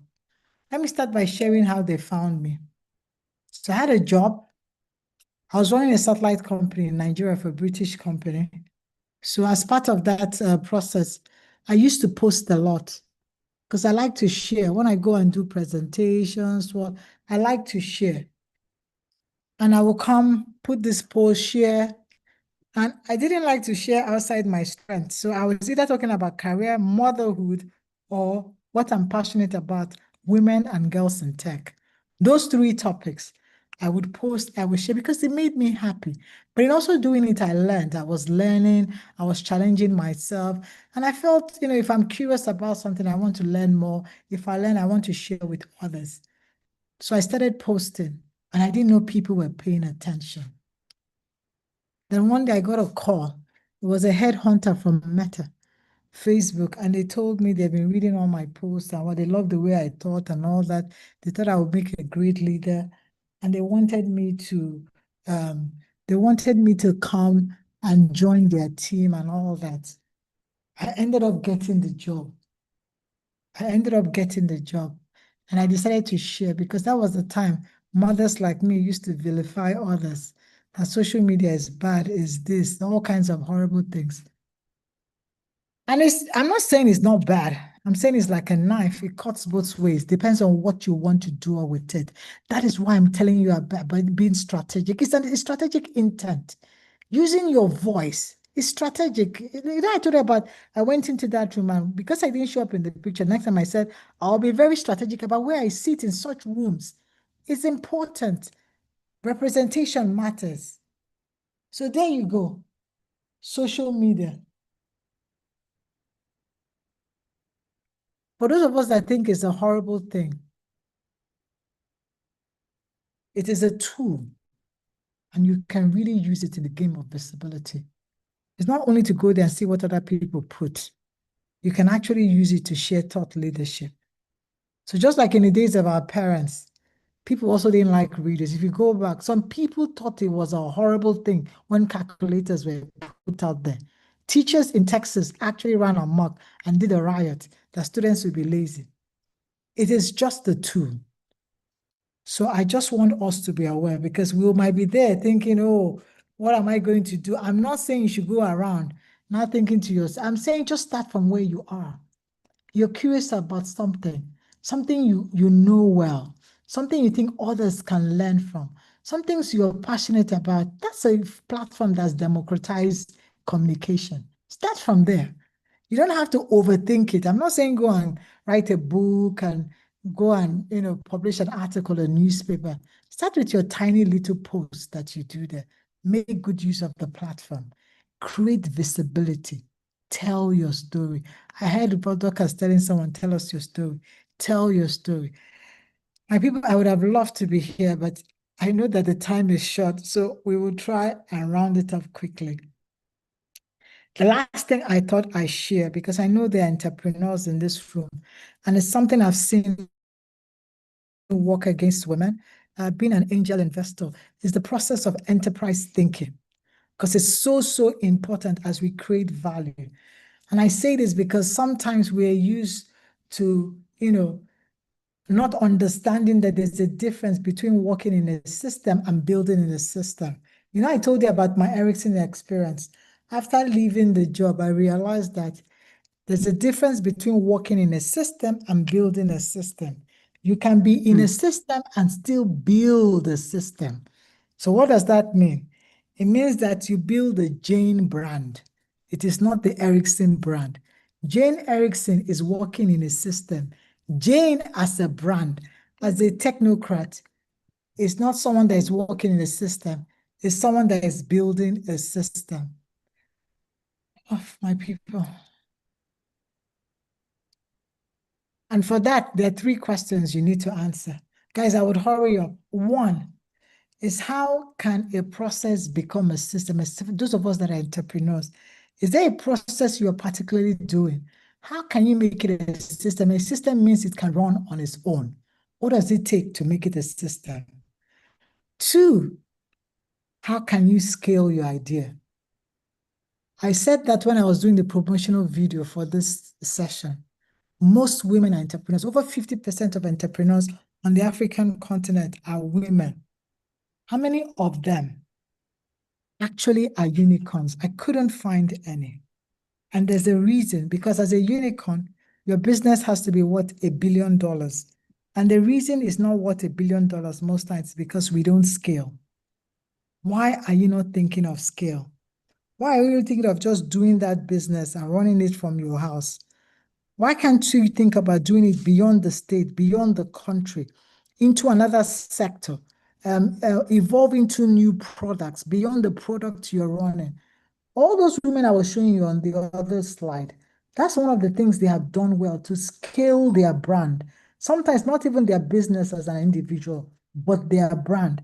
And that's something you need to consider. And of course, the third one I want you to think about, I know we don't have much time, is how can your work generate long-term value? The reason we would remember those women is that they have created long-term value, something way outside themselves, something that impacts beyond them. Just beyond your original. When we started, like when I did start, it was all about making money, so we run away from poverty, or you want to make money so you'll be rich. How can you create significance? What would you want to be remembered for? How can you create long-term value? So even way after you have gone, long after you have gone, we remember you. I think that's what it is to create value, impact, and your voice carries on. Those are really important. And that, for me, is really what enterprise thinking is for those of us in the room, even as career professionals. Some of the things you could do to help you with enterprise thinking: learn to document your work. Don't wait till it's big enough. Share what you're learning. Share what you're building. Visibility compounds. You said, oh, nobody liked the post. Nobody talked about it. You'll be shocked 5 years later. It's all those tiny posts they will all go and start reading. Invest in your thinking. Invest. You read, you write, you learn, you discuss. Invest, because your authority grows when your thinking becomes clear and valuable. And it doesn't happen overnight. It's the consistency that will make it get there. Then finally, you have to learn to think like an owner. Please think like an owner. Whether you're working in a startup, working for yourself, how can you create something that grows beyond you? That question is the beginning of enterprise thinking. Think like an owner. Once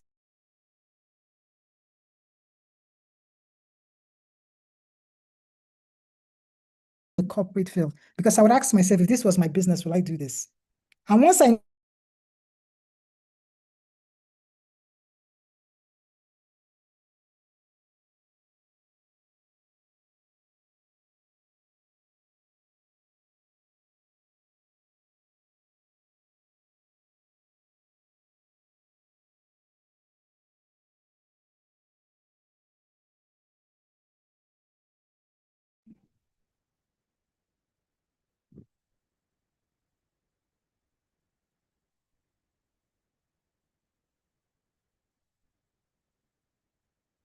Hi, Omotola. Are you there? Yes, did we lose Miss? Mm, I think we lost yeah, I our think we audio, did. right? Yeah, I Oh, think we did. oh, and I was really enjoying that. I think she would join us back. Yeah, let's see. It's really been a very rich conversation so far. I think especially what stood out for me was that point that she was about consolidating on about the fact Yeah. that visibility compounds.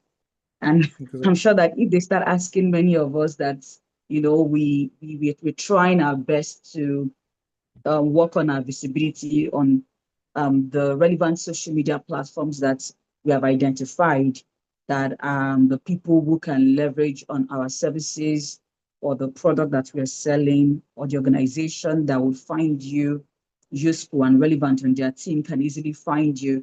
Many of us can relate with it. You post today, and we just wish that the impression would increase. You wish that the reach would increase, or the likes would increase. And it's easy for such kind of thing to really get you feel like, are people really seeing this thing? Is it working? Give up.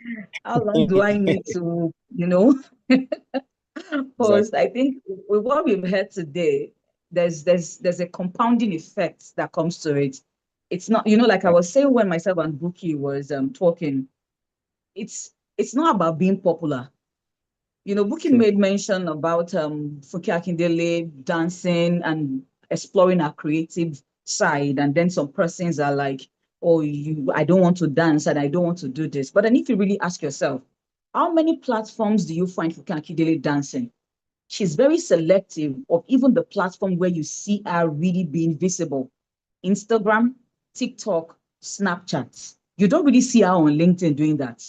You don't really see her on Twitter doing that. You don't see her on Reddit doing that.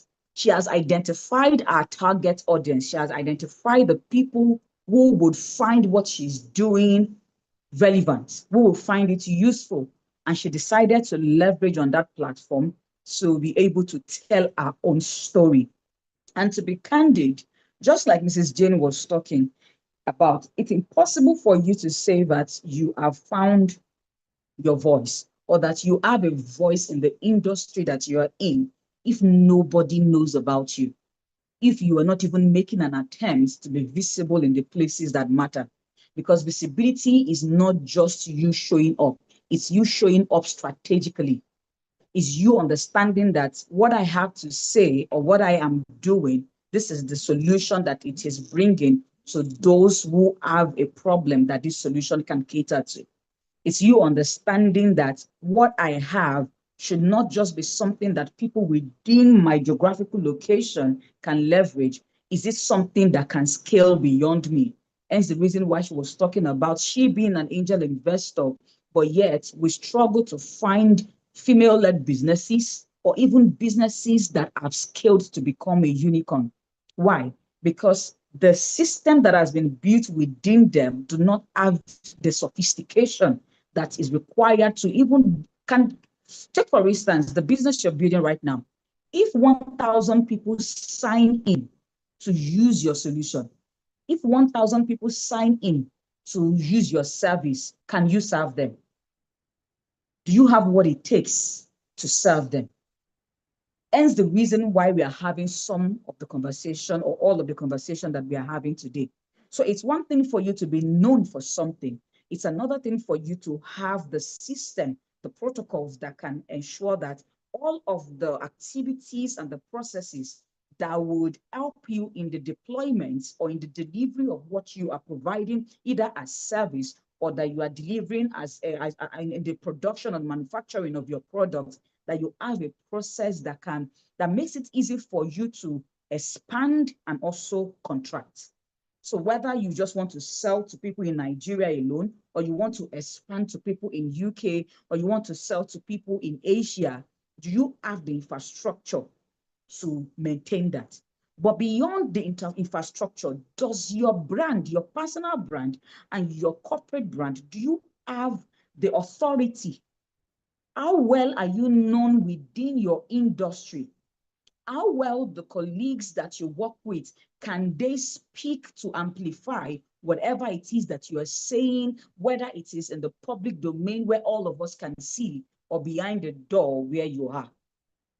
This is the reason why we are having this conversation. So really, when we're talking about you having a voice, you being visible, and you contributing value, these are the things that we are talking about. So Matthew, I don't know, do we still have Mrs. Jen on the call? No, she dropped. So I tried to, She dropped. Okay. Yeah. I don't know if Buki and Fumi are still on the call. I will have to ask them one or two questions before we open up this conversation to the audience for contributions and questions. Buki, can you still engage us? Sure, no problem, Dorcas. Oh, nice. So I was, while Mrs. Jane was talking, something came to mind. What's the difference between when an entrepreneur is being visible in the marketplace and when an executive, a professional, is making an attempt to be visible in the workplace? Because these places are different, and what obtains, there seems to be some point of similarity, but there also happens to be some sort of distinction.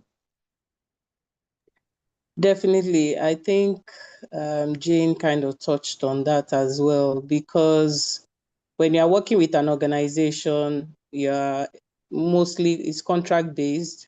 I mean, it depends on what the terms and the clauses under your contract are, right?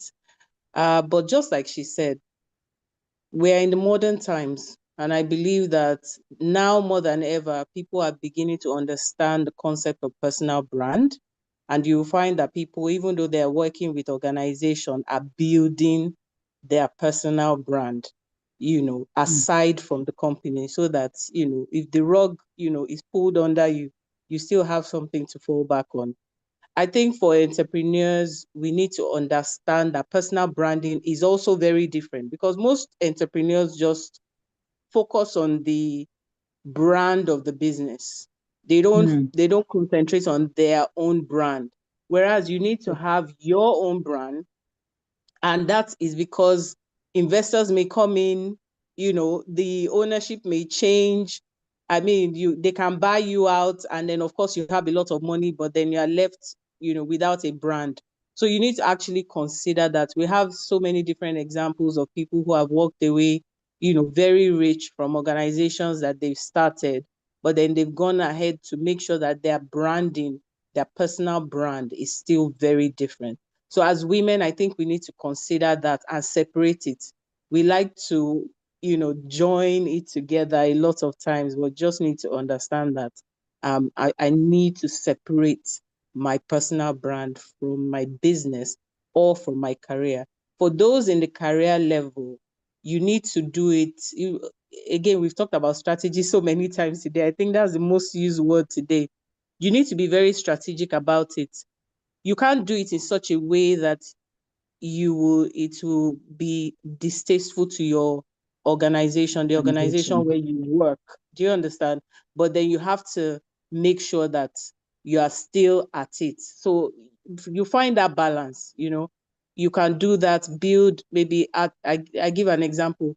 Maybe let's say you're working with a tech company. You can be part of associations, you can be part of working groups. Those working groups can come up with projects, they can come up with reports, and those carry your brand, and then you can post about those on your social media.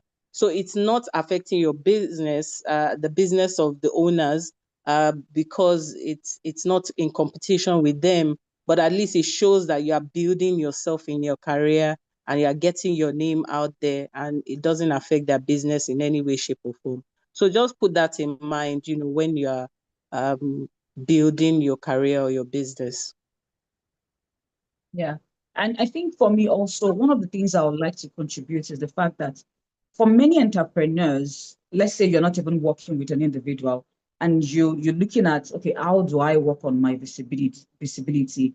How does this contribute or translate into me having a voice? The truth is that it's one thing for you to work on ensuring that you are posting daily, because, like we said, visibility is not virality. Visibility is not popularity, right? It is part of it. So, while I was making the introduction, I said many times as CEO, many times as founders of organizations, you are many things. Even though you have people who are filling certain positions, it's important that you have a system that can ensure that whether it is your corporate brand or it is your personal brand, it can sustain your active relevance in the places that matter. Now, when it comes to the selection of a digital platform, one thing I always teach, or one thing I always say in the consulting room is, you do not have to be everywhere. The most important thing is you need to ask yourself, people who will use my service or organizations who will find my skill set, who will find my experience and my exposure, who will find everything that I do relevant for them enough to reach out to me in my DM to say, we would love to have you join us on our team like they did Subuki, like I have experienced also in my career, like Mrs. Jane also said. What you should ask yourself is, where will these people go for if they are looking for somebody to join them? If they are looking for somebody with the kind of skill set that I have. But then ask yourself, how will they know that I have this skill set? How will they know that I sell this service? How will they know that I am building this product? How will they know that I am creating this community if I'm not talking about it? Hence the reason why we are saying that you need to be able to control the narrative.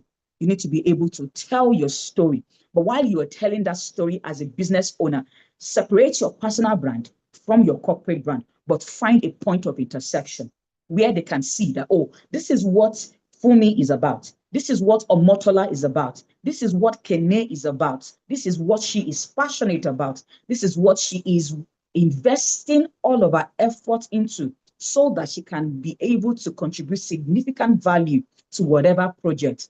And for our corporate brand, this is how she's translating all of these skill sets. This is how she's translating all of this investment that she has acquired over time into the business that she's building.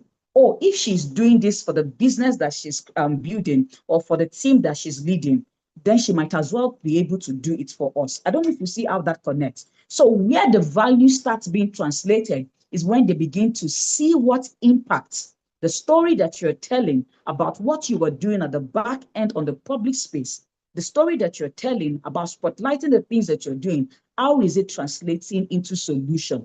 And that is how value for them is tracked.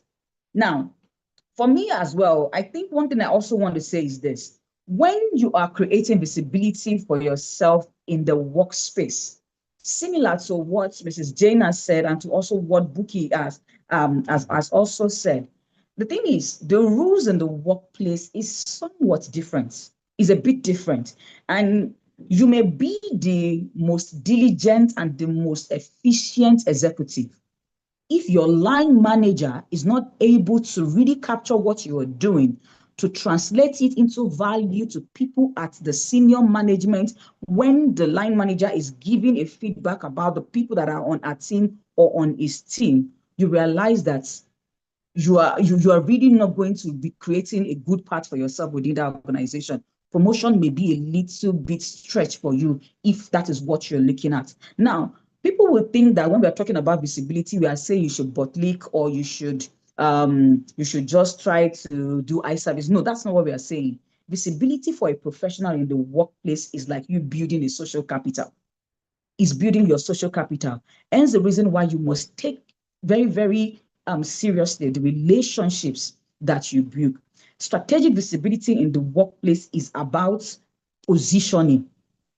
When there is a thing that my younger sister used to say something that as an entrepreneur, do not just restrict yourself to the departments where you were, brought into to work with.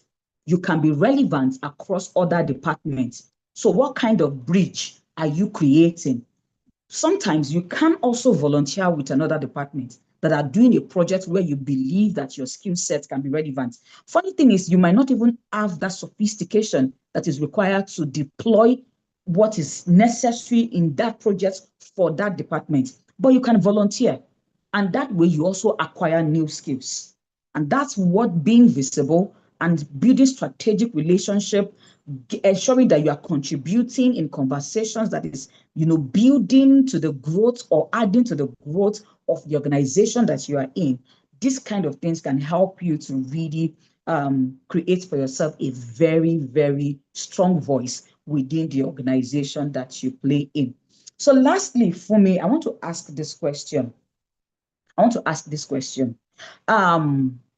For somebody who is pivoting, just like you did, what's the advice that you will give for that person or to that person, whether it is to a technical ecosystem or it is to change into something else? Because for me, when it comes to pivoting does not mean that you're completely abandoning. It just means that you are finding another sphere where your impact can be felt. So what advice would you give to somebody who is at that junction where they are like, okay, this thing is not working, but I think I can be more relevant in that place? Should I abandon what I'm doing? Can I blend both of them together? How do I go about this?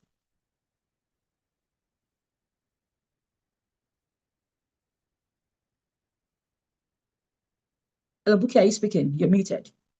Oh, okay. I thought you said Fumi, so I thought Fumi was going to jump in. No, I don't even know if Fumi is on the call with us because I've not heard from her. That your question, there are a couple of areas that one needs to. First off, I would say starting over at any age is very possible. Like I said, I had been in business for about 18 years before I decided to go back to law. People thought I was crazy. They're like, they must be. I had so many friends that were like, Buki, are you sure you know what you're doing? I don't think that's advisable for you at this age, to say you want to go into tech. Many people said, tech, the ship has sailed, for tech and law. So why are you going back? But, I just stuck to my guns. I was convinced, I had done my research and I just decided to just do it. So I would say to anybody who is thinking of pivoting to another area, I would just say, do your research, and then go for it. If you think it's something that God has told you, your mind is settled with, you're at peace with, just go for it. Whatever you need along the way, I think will be provided for you based off of the research that you've done. And then I also believe that there's some things that don't come to us except we take risks. They say the bigger the risk, the bigger the reward. Sometimes the definitely risk needs to be mitigated, but you need to take some calculated risk every now and then in life in order for you to be successful. Many times when I look back and think to the time, where I had that very difficult decision to make, I just smiled to myself because I couldn't have thought of it like this, and I find that making that move then inspired a lot of, my classmates. Up to last week, I was helping one of my classmates who she had not even touched her graduation certificate for law. And she had to go back to Abuja, to get, all the paperwork done for her to start practice again, for her to understand that leaving school that many years ago and not doing one day of practice does not matter. You can do what you set your mind to do. So that's what I would say for anybody that is thinking of changing trajectory, but just make sure that research, you have put it in to find out what it would take for you to succeed in that new area. And like I said, when I decided to go back, by the time I got to the business part, because I was a business person and I'd been doing business for so long, I really mapped out my strategy. Very, very important. You need to be very clear. I needed to know who is doing what in this industry. Who are the people that I need to connect to?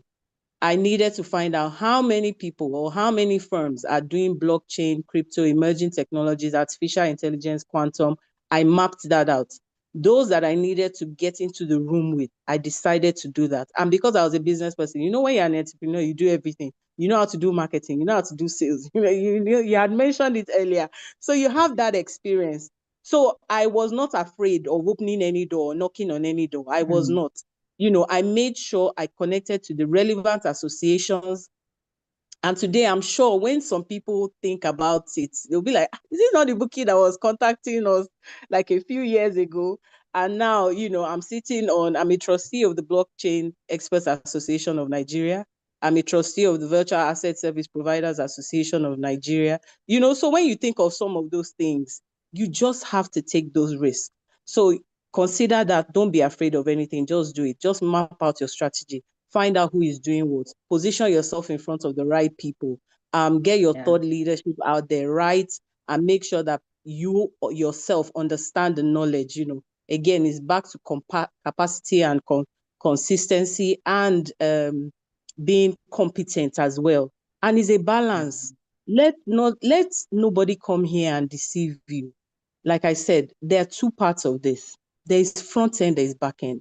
Success is a game. Don't let anybody come and deceive you and think it's only the theatrics that is going on in front. There is a lot going on at the back end as well. So you need to understand that. You need to understand the game. You need to understand how to draft your business model. I was having a conversation with someone one day about somebody who was doing very good in business. And the person was like, it's because, the person is popular. Just like you said, it's not about popularity. I said, if you go down to it, you will find out that the business model that person has crafted is solid.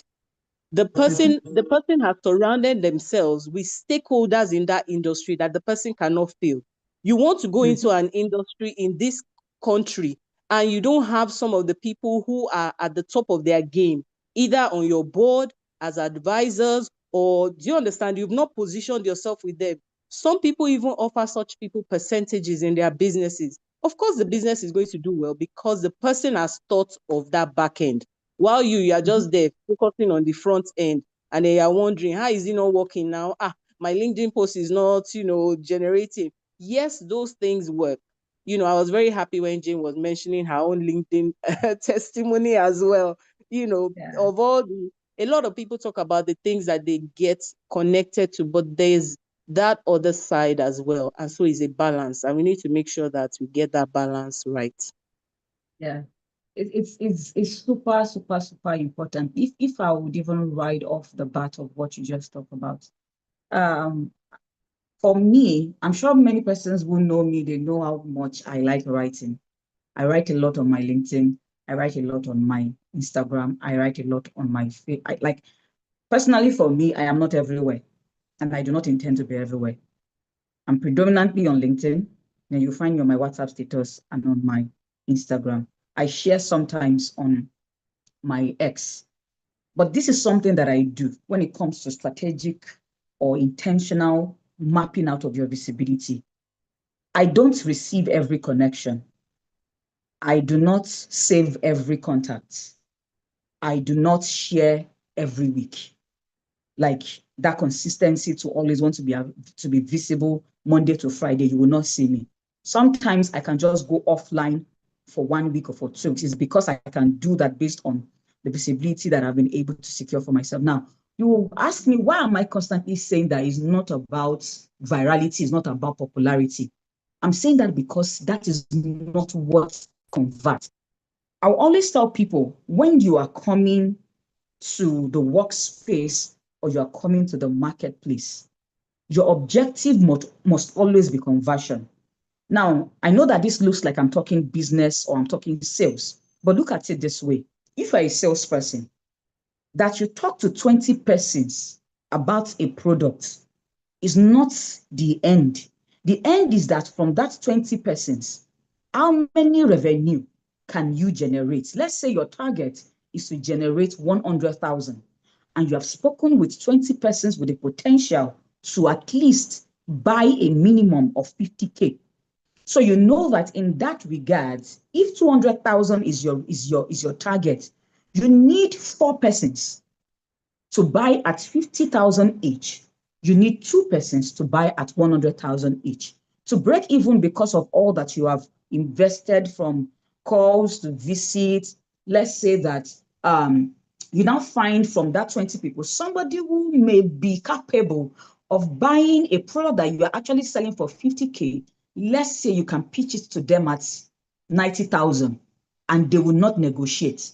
So you look at, how do I compound profit from the different segment of people that I have been able to speak with? Now, when it's come to conversion, what you're looking at as an individual is that, how can I get 2 people who are willing or who have the capacity to buy this 50,000 naira product at 90K? You target or you look for those kind of person. How can I get 4 persons? You realize that at the end of the day, if you do your engagement well, you might end up having 4 persons buying at 50,000, 2 persons buying at 90K, have 2 persons buy at 100K, or even 1 person buy at 200K. So now at the end of the day, it is not about the number of people, it's about what you convert. Bring it down to what we're talking about right now. We are saying that it's not about you being popular. It's about how intentional and strategic you are when you come out to say that I want to be visible in the workplace as a professional, or I want to be visible in the marketplace as an entrepreneur or as a CEO leading a team. So what you're asking yourself is this: what is the priority? The priority does not end at us being known by the people that we want to sell to, or by the people that you want to be attracted to, such that they will then bring to you an offer to join their team. The priority is that, who are the key decision makers? For you as an entrepreneur, your key decision makers are your buyers. They are also your potential partners or vendors. They are your potential regulators that can contribute to how well you're working, and that can also contribute to helping in creating the conducive environment to make your service and your product, or the service that you deliver, to make it solid, such that it can back you up in the times that matter. For you as an entrepreneur, your decision maker is the HR, is the recruiter, is that colleague that worked with you before, that can speak for you when they leave your company and go to some other places. So conversion should be what you're thinking about.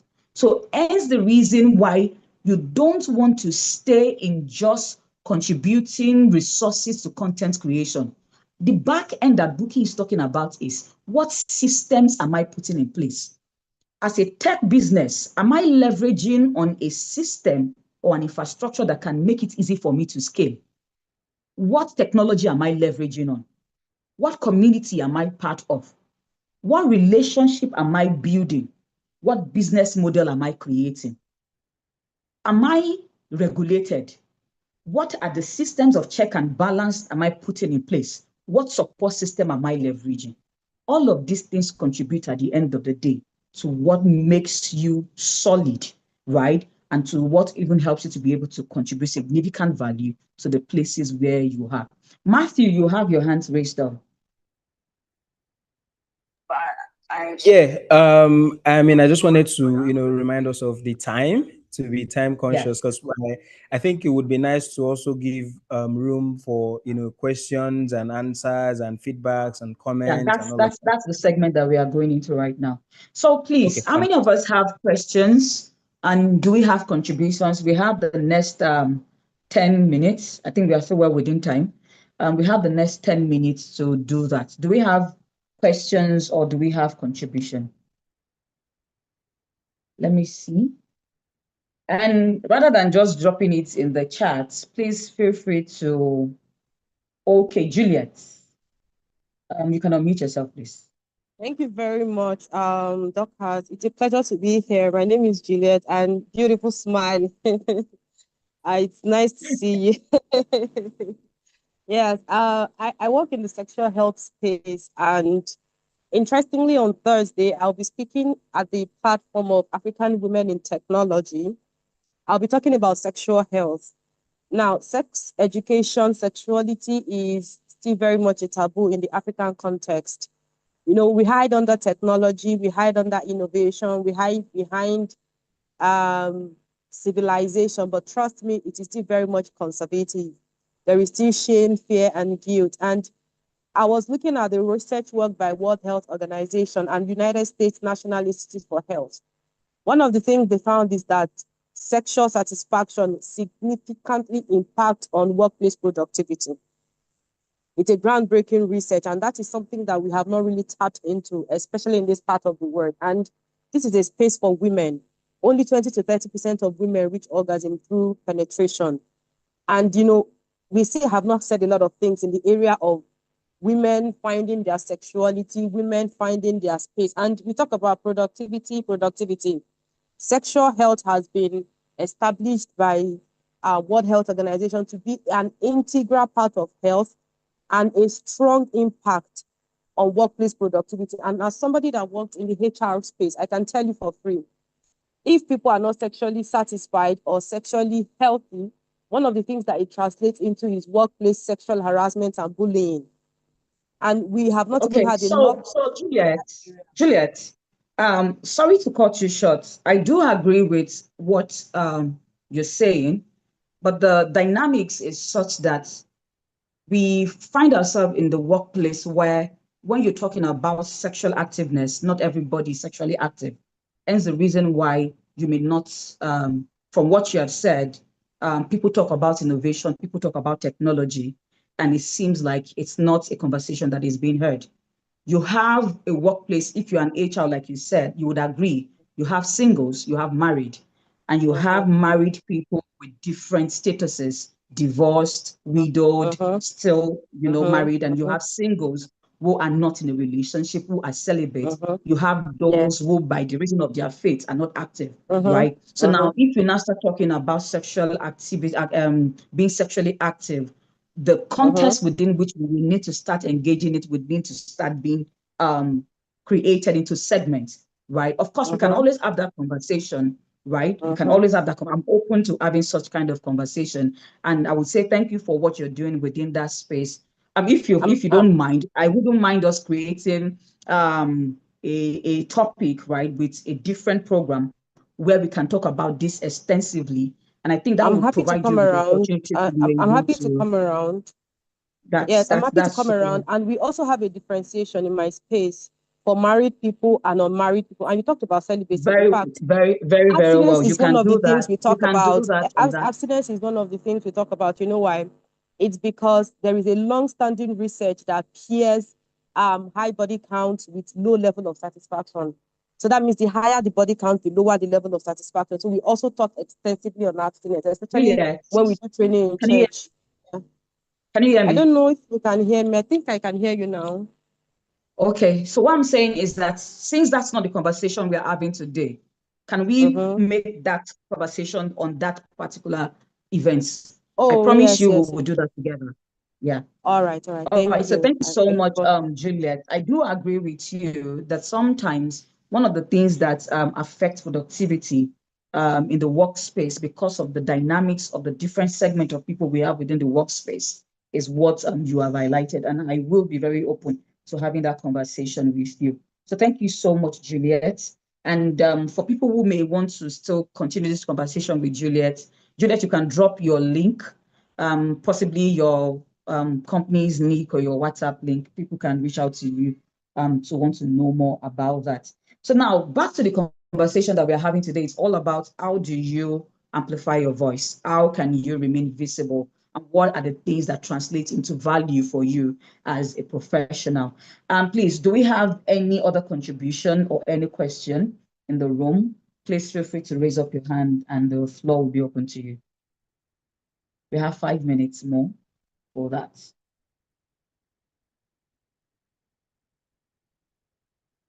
All right, I guess we do not have any question. Do we have any question in the comments?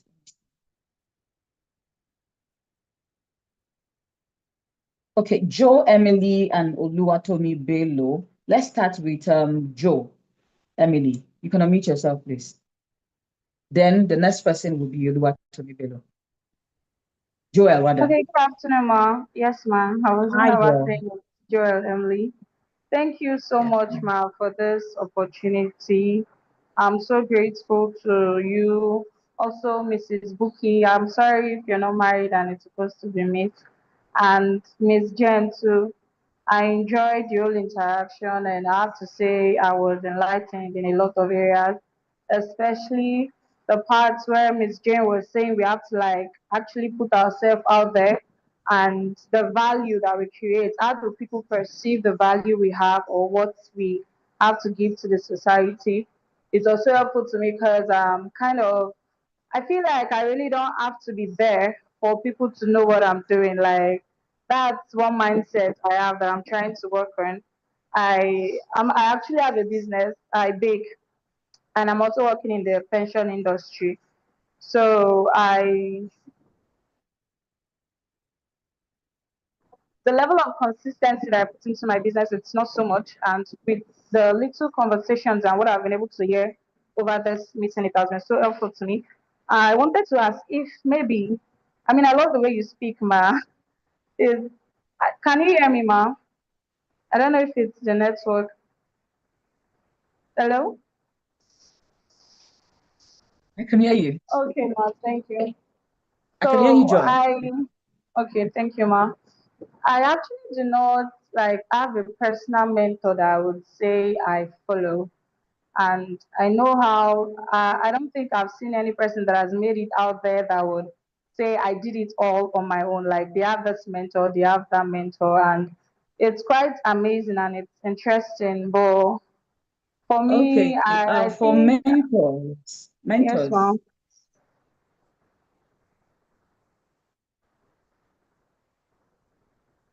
Should I continue? It sounded like I wanted to say something, ma. Okay. No, I can hear you. Okay, so, okay, ma. feedback. So coming to the tech industry, I really don't know much about it, but I know how well they are doing and how it's helping a lot of people, especially financially. So I was thinking if like you yourself and also Miss Buki, I think that's her name, that spoke before the key speaker came on. If maybe you're willing to take in any mentees, people you feel, okay, I can carry along to show what to do, to follow up, to build to a certain extent, to see how So I think that's why we they can also have to the society with what you're doing. Emily, I can hear your you, voice ma'am. is breaking. Oh, sorry, ma'am. If I'm done speaking. I can just come in, right? Okay. I would say that. Can you hear me, Emily? Yes, Hello, ma'am. can you hear me, Dorcas? All right. Although I think the network your is going voice was breaking, well, I can to hear see. you. So to give you feedback to you. Can you hear me?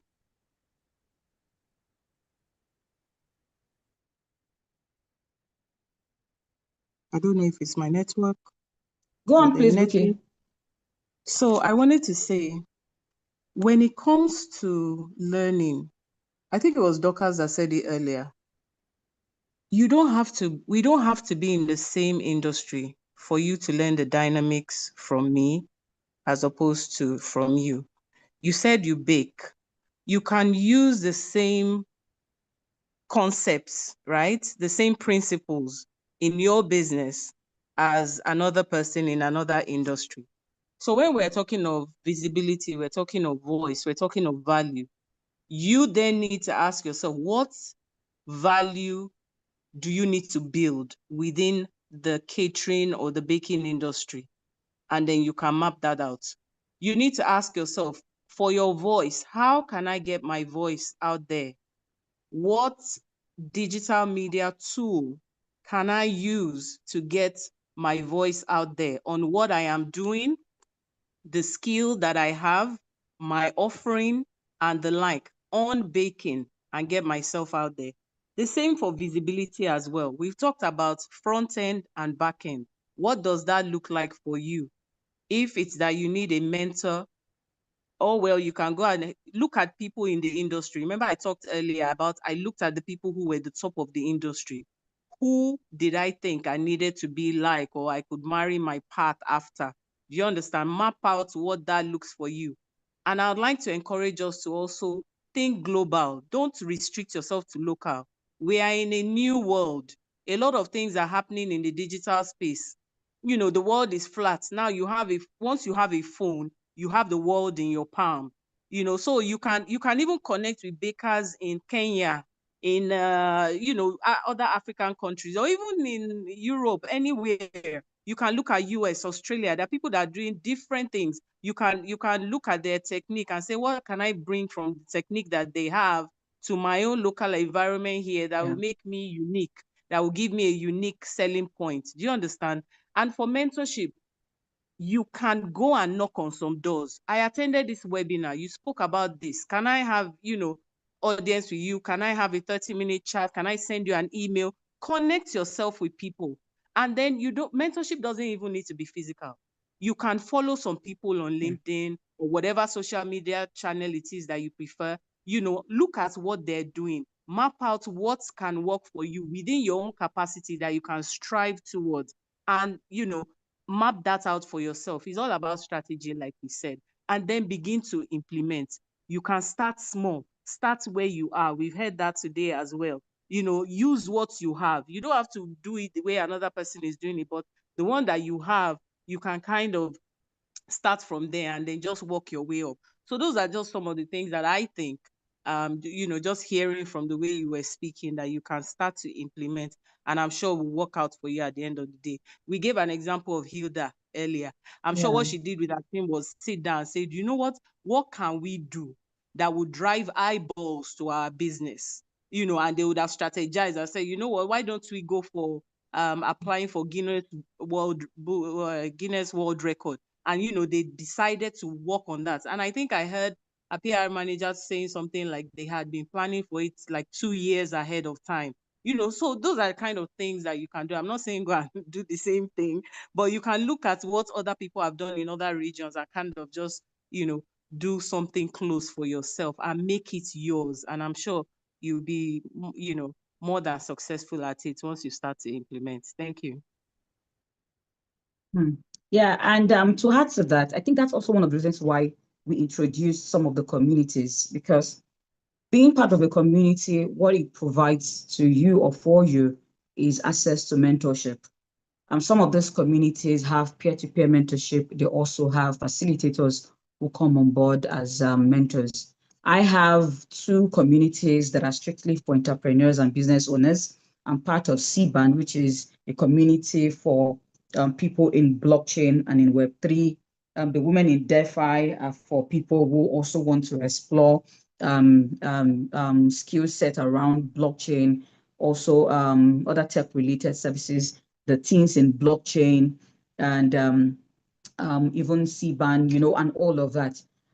See, of course, everything Buki says stands, but you also need to look for one person that is doing exactly what you believe that you have the capacity for, and then down the line, you know that you want to do. If you can reach out to that person, please do.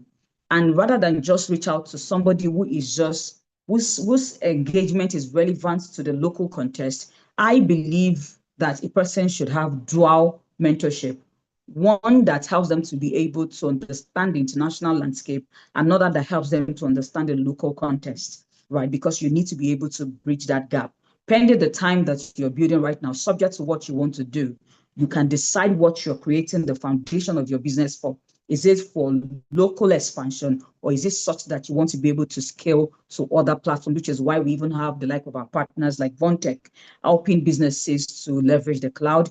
And if you're already building something, looking at how do I create an infrastructure that makes it easy for me to build at such scale.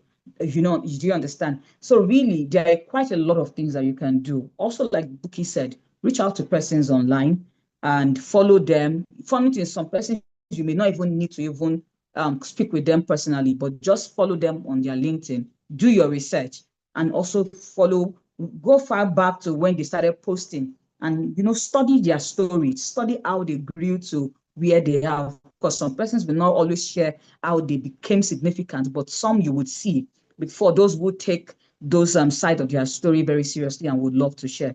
So, but then feel free to reach out to me privately. We can have that conversation as well. Last person is Oluwatomi, and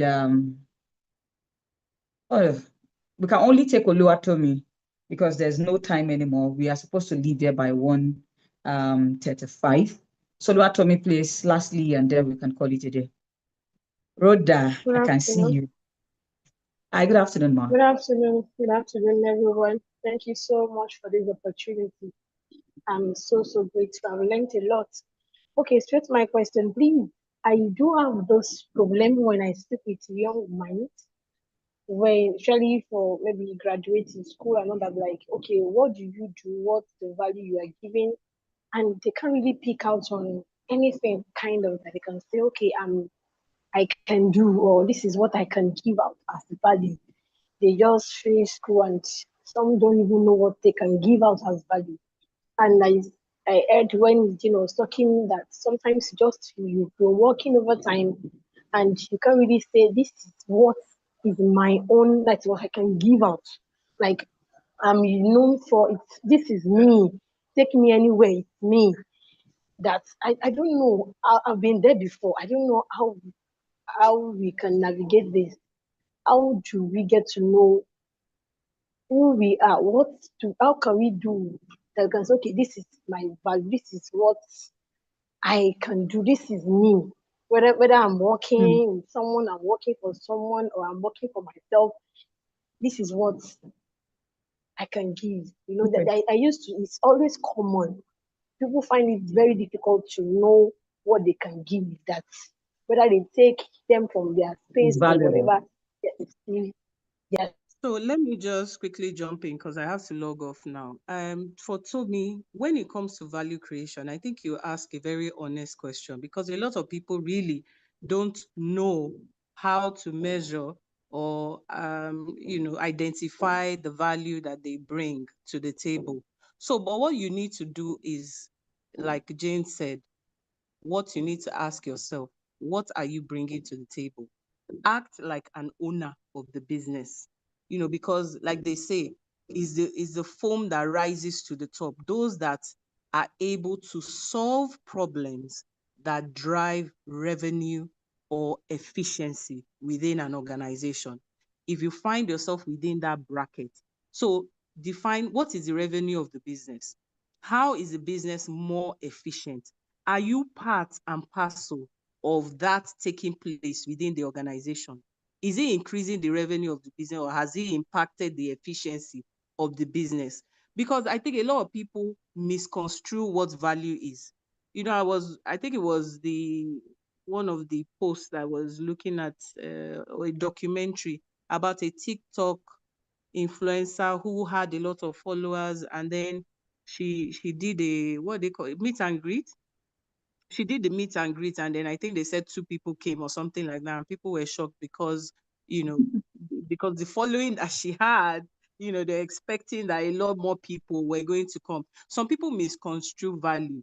I know there's this other UK person that always does all this cybersecurity videos, that he did a video about a staff that was let go. I know a lot of people have their version, and the staff was really feeling that, no, I am, at least if they are mentioning the top, people in this company, I'm part of them. And the company had had enough from that staff, because the staff was not, it was just occupying space. So the moment the staff said it was going, they were more than happy to bring in another person immediately. So don't misconstrue the value that you bring and say, okay, I'm going to test my value, I'm valuable in this organization. You're not really going to measure it by yourself. It's from the feedback that you get.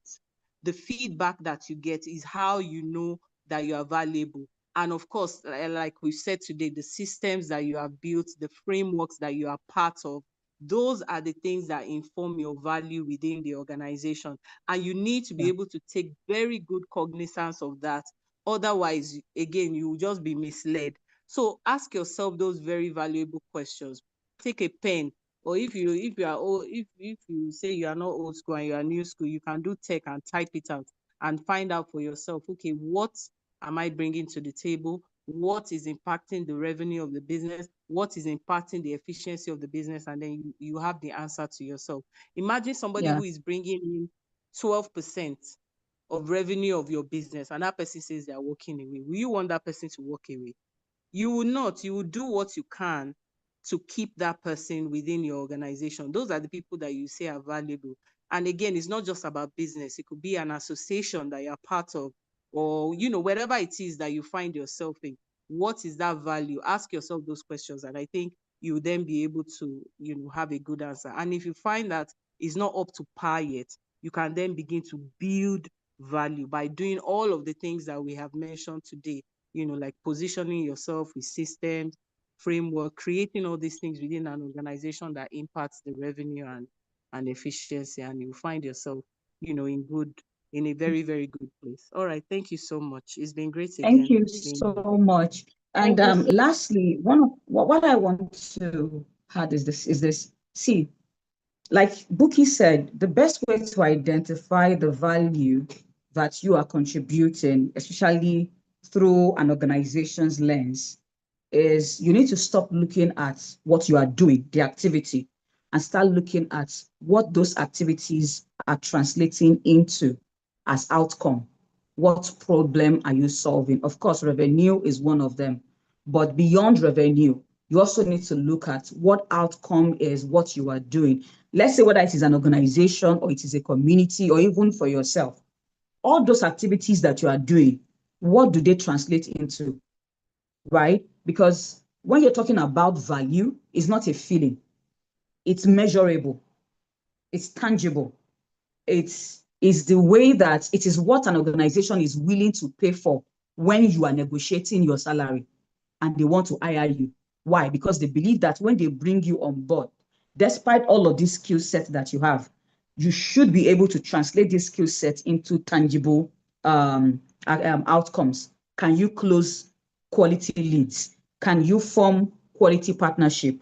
Can you help them achieve their sales target? Can you help them improve their operations? Can you build strong relationships? Can you manage accounts? Can you ensure that an existing account can be nurtured to the point where they can make more? Do you understand? So the idea is not to even consider, oh, the activities, what is in my calendar, everything that I can do, I'm doing. No, the thing is, separate your calendar from your contribution. Your calendar covers the activities, your contribution covers the outcome that what you're doing translates into. If you can talk, if you can write, how can you translate that activity into value for an organization? Can you create a quality copy that an organization can use with their graphics, with their video ads that can convince a person to buy from them? Can you help an organization to communicate their value proposition? Do you understand? And help persuade a person to buy a product as a salesperson. So the idea behind knowing what value to identify or how much of worth that you have as an individual, the best way to know it is every time you join a team, every time you speak to somebody, what problem are you helping them to solve? How are you helping them to move from just being okay to being great? That's how you can identify it, right? If you stop this particular activity that you are doing right now, if you stop it tomorrow, what will it affect? That's how you can know the value that you are contributing. If you stop being existing in a particular environment, how will it affect that environment? That's how you know what you are contributing. And I don't know if that makes sense to us. So thank you so much to everybody who has joined us. I really do wish that we can stay longer on this call. I really do wish that we can stay longer. But then for every businesses, I know that some persons will listen to this afterwards. For every businesses that are building something, because we said that we're going to give a free AWS credit to those who identify that they are building a technology. Of course, some are not using any tech right now. Some are using AWS. Some identify they're using Google Cloud. Somebody said they're using Vercel. For as many organizations that will be interested in leveraging on that technical support from our partner, we will reach out to you after we go through all of this. But then having said that, thank you so much for joining us on this call. Thank you so much for being a part of this contribution. And we will be reaching out to us as a post-engagement after this event. Feel free to connect to everyone because I know that we have shared our LinkedIn profile. You can reach out to me on LinkedIn. Omotola Dorcas is my name. You see my beautiful face there, right? All right, so let's have a wonderful day and happy International Women's Day to everyone. Thank you, Matthew, for being a part of this. Thank you, Siban. Thank you, Women in DeFi. Thank you for things. Thank you so much. Matthew, do you want to say something while we wrap up? Oh no, I think you've said everything. I think you've said everything. Thank you everyone for joining. On behalf of my team at Vontech, we are excited, about all of this. We're happy that we're part of this. This is already a community we like to always be a part of, to connect with, the amazing women that are building the next big thing. I like to put it like that. Whether it's tech, whether it's a small kiosk, whether you are selling something on the road, whether you are hawking something, as long as you registered for this and you're already here, you are building something, right? So don't look down on whatever you're doing. Don't look down on whatever business, whatever size of business you're doing. The idea is the way you want it to be tomorrow. That's why we are here. That's why we want to connect. That's why we want to be part of your business, and we want you to be part of a community. So in case you have a question, you can always ask. We can always assist you and mentor you and advise you. So thank you, Dorcas, for putting this together. Thank you to the Siban team for also being a part of it, and more of this to come. Yeah. Thank you so much, everyone. Let's have a beautiful day. Bye. Bye. Thank you. Bye. Bye. Thank you. Bye. Matthew, you can make me the host. All right.